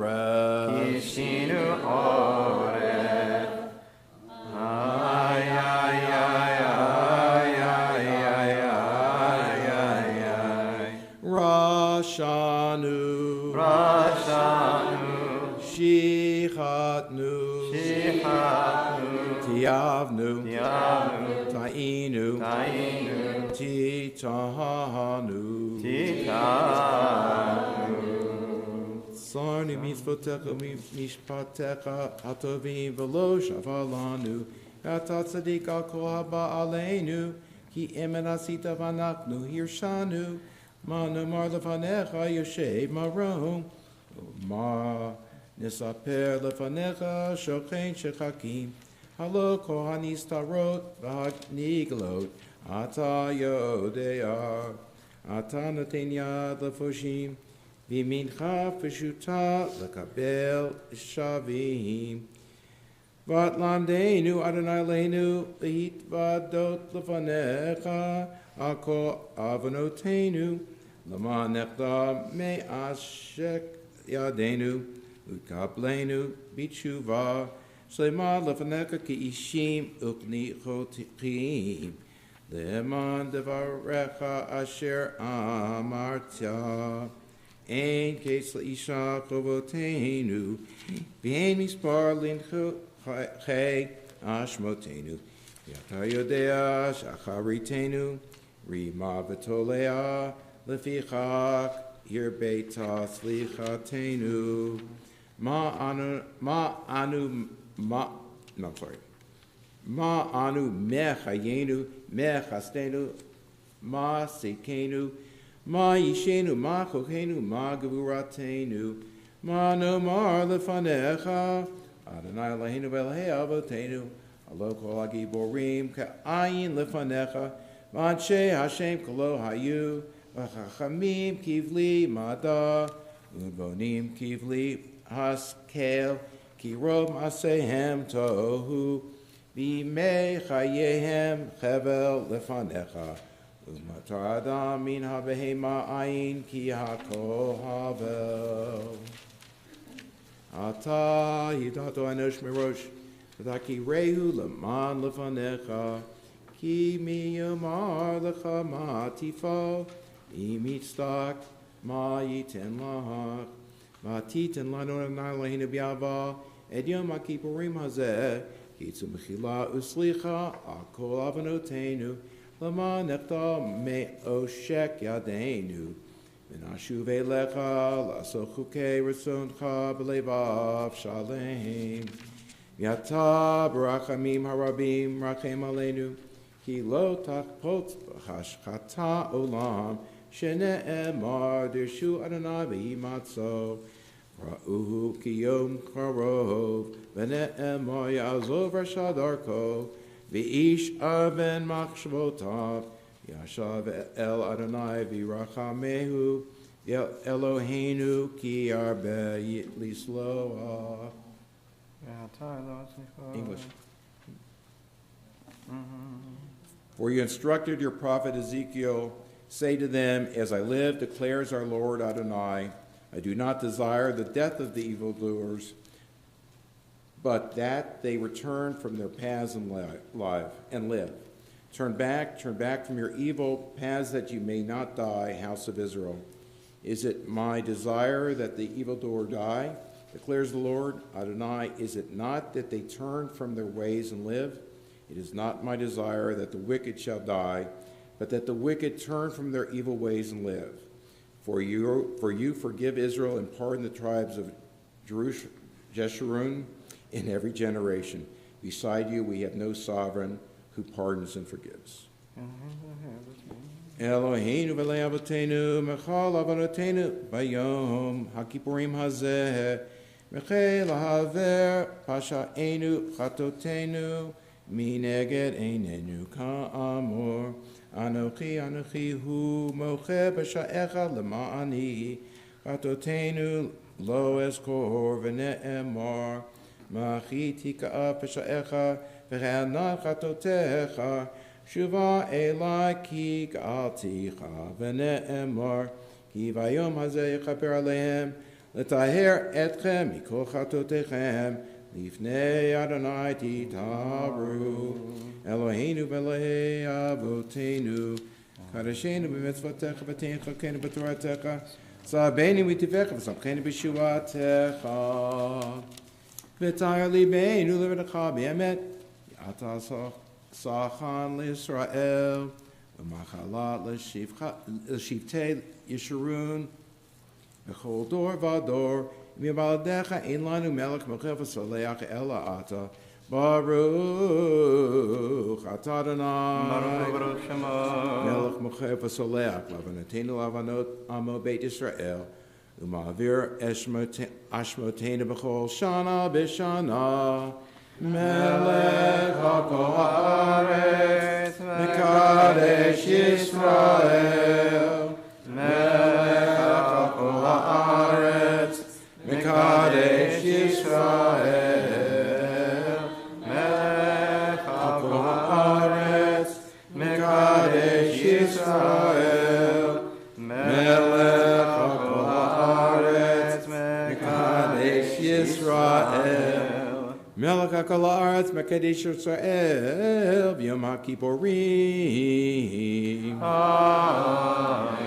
Ritzei Adonai Leinu B'yom Yisrael, V'filatam V'shev et Avodah L'Dvereitecha, V'shei Yisrael, T'filatam B'avatecha B'varatzon, U'tehi l'Ratzon Tamid, Avodat Yisrael L'Amecha, V'techazen Einenu B'shivcha L'Tzon B'rachamim, Baruch atah Adonai, Baruch Shema, Zaman Chazir, Shechanato, L'Tzion. Amen. Modim anachnu b'Chata, Adonai Leinu v'Elei Avotenu L'Sorcheinu, Mageni Shechanato, L'Atahu, L'Dor V'Ador, N'Odor L'Chas Ha'Perti, L'Techa, L'Chayin Amserim Yadecha, V'Yamesh B'Tenu V'Chud Lach, Yam Nishek Shekol Yom, Yimanu V'Techa Shekol 8, Yam V'Chud Masorim, Atov Kilo, Chalarak V'Mecha, Amachem Kilo, Tamu Chazadach, Amelam Kivinu Lach, Yakulam Yitrak V'Tramam Shemcham, Akenu Tami Le'elam Ba'ed. Avinu Malkeinu Zachorach HaMecha. Avinu Malkeinu Zachorach HaMecha, Kuvosh Chascha, V'chalei Dever V'cherav Rav U'Shvi, U'Mashchit V'Avon, U'Shmad U'Magefam, Ufega ra v'chol machala, v'chol tekala, v'chol ketata, v'chol minei puraniyot, v'chol gezerah ra'ah, v'sinat chinam, me'aleinu me'al kol b'nei britecha. V'chatom l'chayim tovim, kol b'nei britecha. V'chol ha'chaim yidu chasel v'alu eshemcha b'emet ha'el yishuatenu v'ezratenu selah Baruch atah Adonai Baruch Shema Atov Shemcha Chanei Lahodot Amen. Eloheinu v'lei avotenu baruchenu b'abracham sholeh Shabbat Torah ha'ketuva yedei Moshe abdecha amora mipi Aaron uvanav Kohanim am kedoshecha kamor Yivarech Adonai v'shmerecha Ken Yiratzot Ya'er Adonai panav elecha v'yichuneka. Ken Yehi Ratzon. Yisana panav elecha v'yishim lecha shalom. Ken Yehi Ratzon. Sim shalom ba'olam tova uvracha. Chen v'chesed v'rachamim. Aleinu v'yako Yisrael. Yako Yisrael amecha.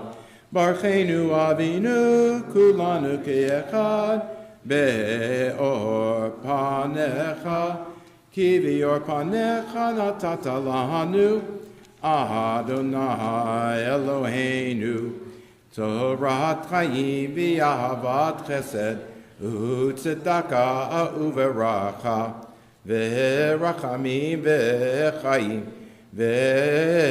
v'shalom v'tov b'einecha levarech et amcha Yisrael b'chol et uv'chol sha'a b'shlomecha v'sefer chaim b'racha v'shalom u'farnasa tova nizacher v'nechatein lefanecha anachnu v'chol amecha beit Yisrael l'chaim tovim u'l'shalom baruch atah Adonai Oseh HaShalom.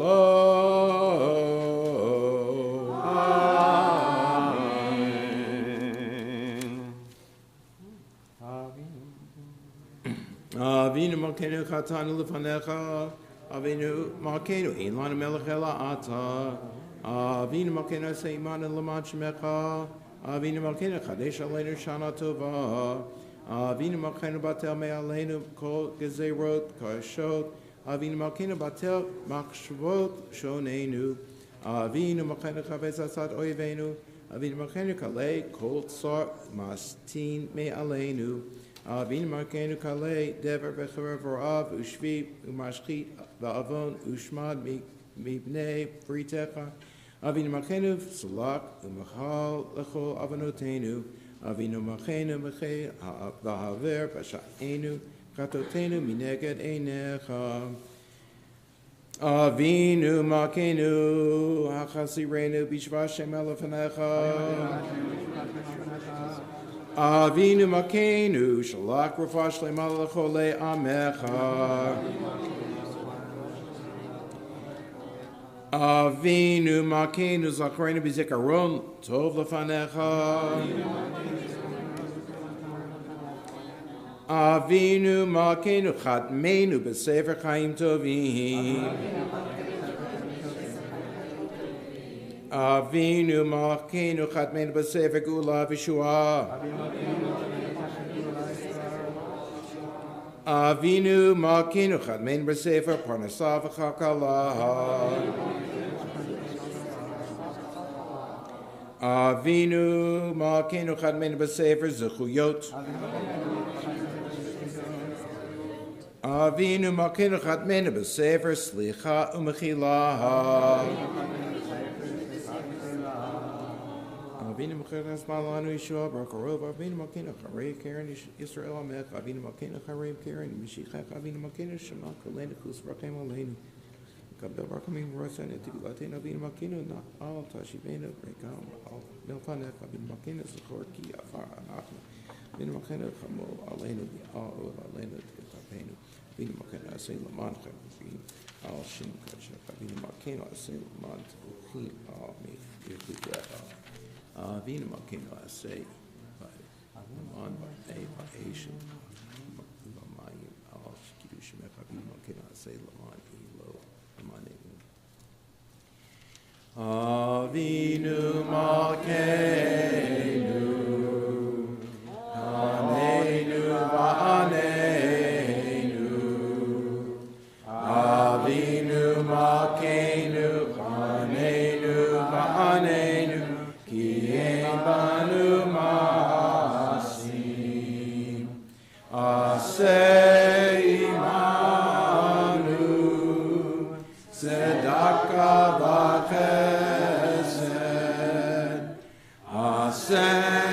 imanu tzedaka v'chesed ve'oshienu.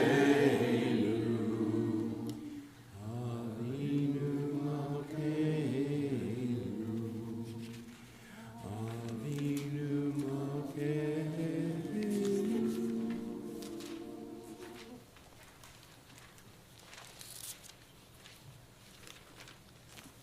Page 428.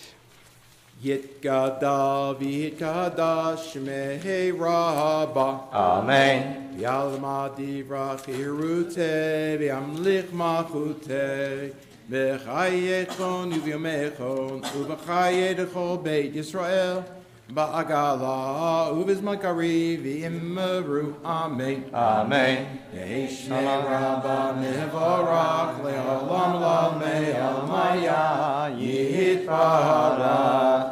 Yitbarak v'yishtabach v'yitpa'ar v'yitromach v'yitnaseh v'yithadar v'yittaleh v'yithala Shmei Kudusha Barechu Le'ela le'ela mikol bechata v'shirata tushbechata v'nechamata Na'amiram v'yalama v'yimmeru. Amen. Amen. Tikabel salot hon uva'ud hon l'chol Yisrael Kadam avuhon d'vishmaya v'yimmeru. Amen. Amen. Yehi shlam rabba mijamaya v'chayim aleinu ve'akol Yisrael v'yimmeru. Amen. Amen. Oseh shalom b'mromav, hu yaseh shalom aleinu, ve'akol Yisrael, ve'akol Yisrael, v'imru.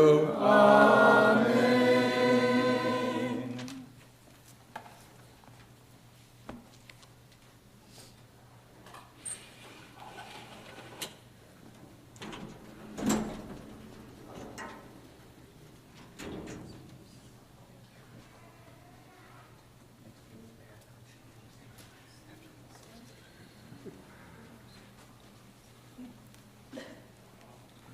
Page 429. And it says on my cue here, alert ba'alei tekiah. They've been alerted? Shema Yisrael Adonai Eloheinu Adonai Echad.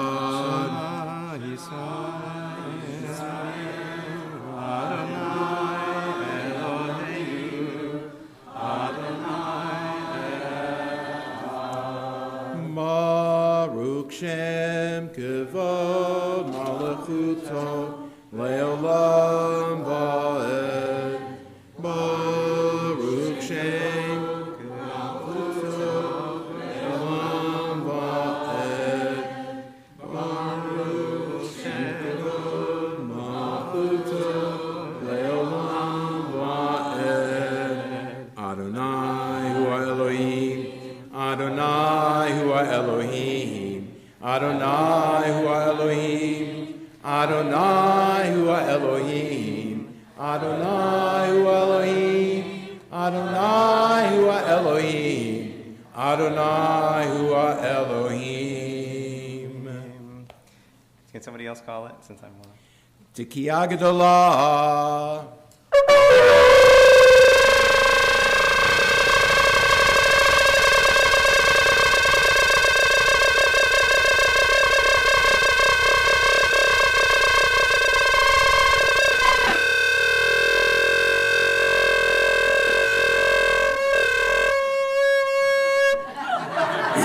L'shana haba b'Yerushalayim, l'shana haba b'Yerushalayim, l'shana haba b'Yerushalayim, l'shana haba b'Yerushalayim.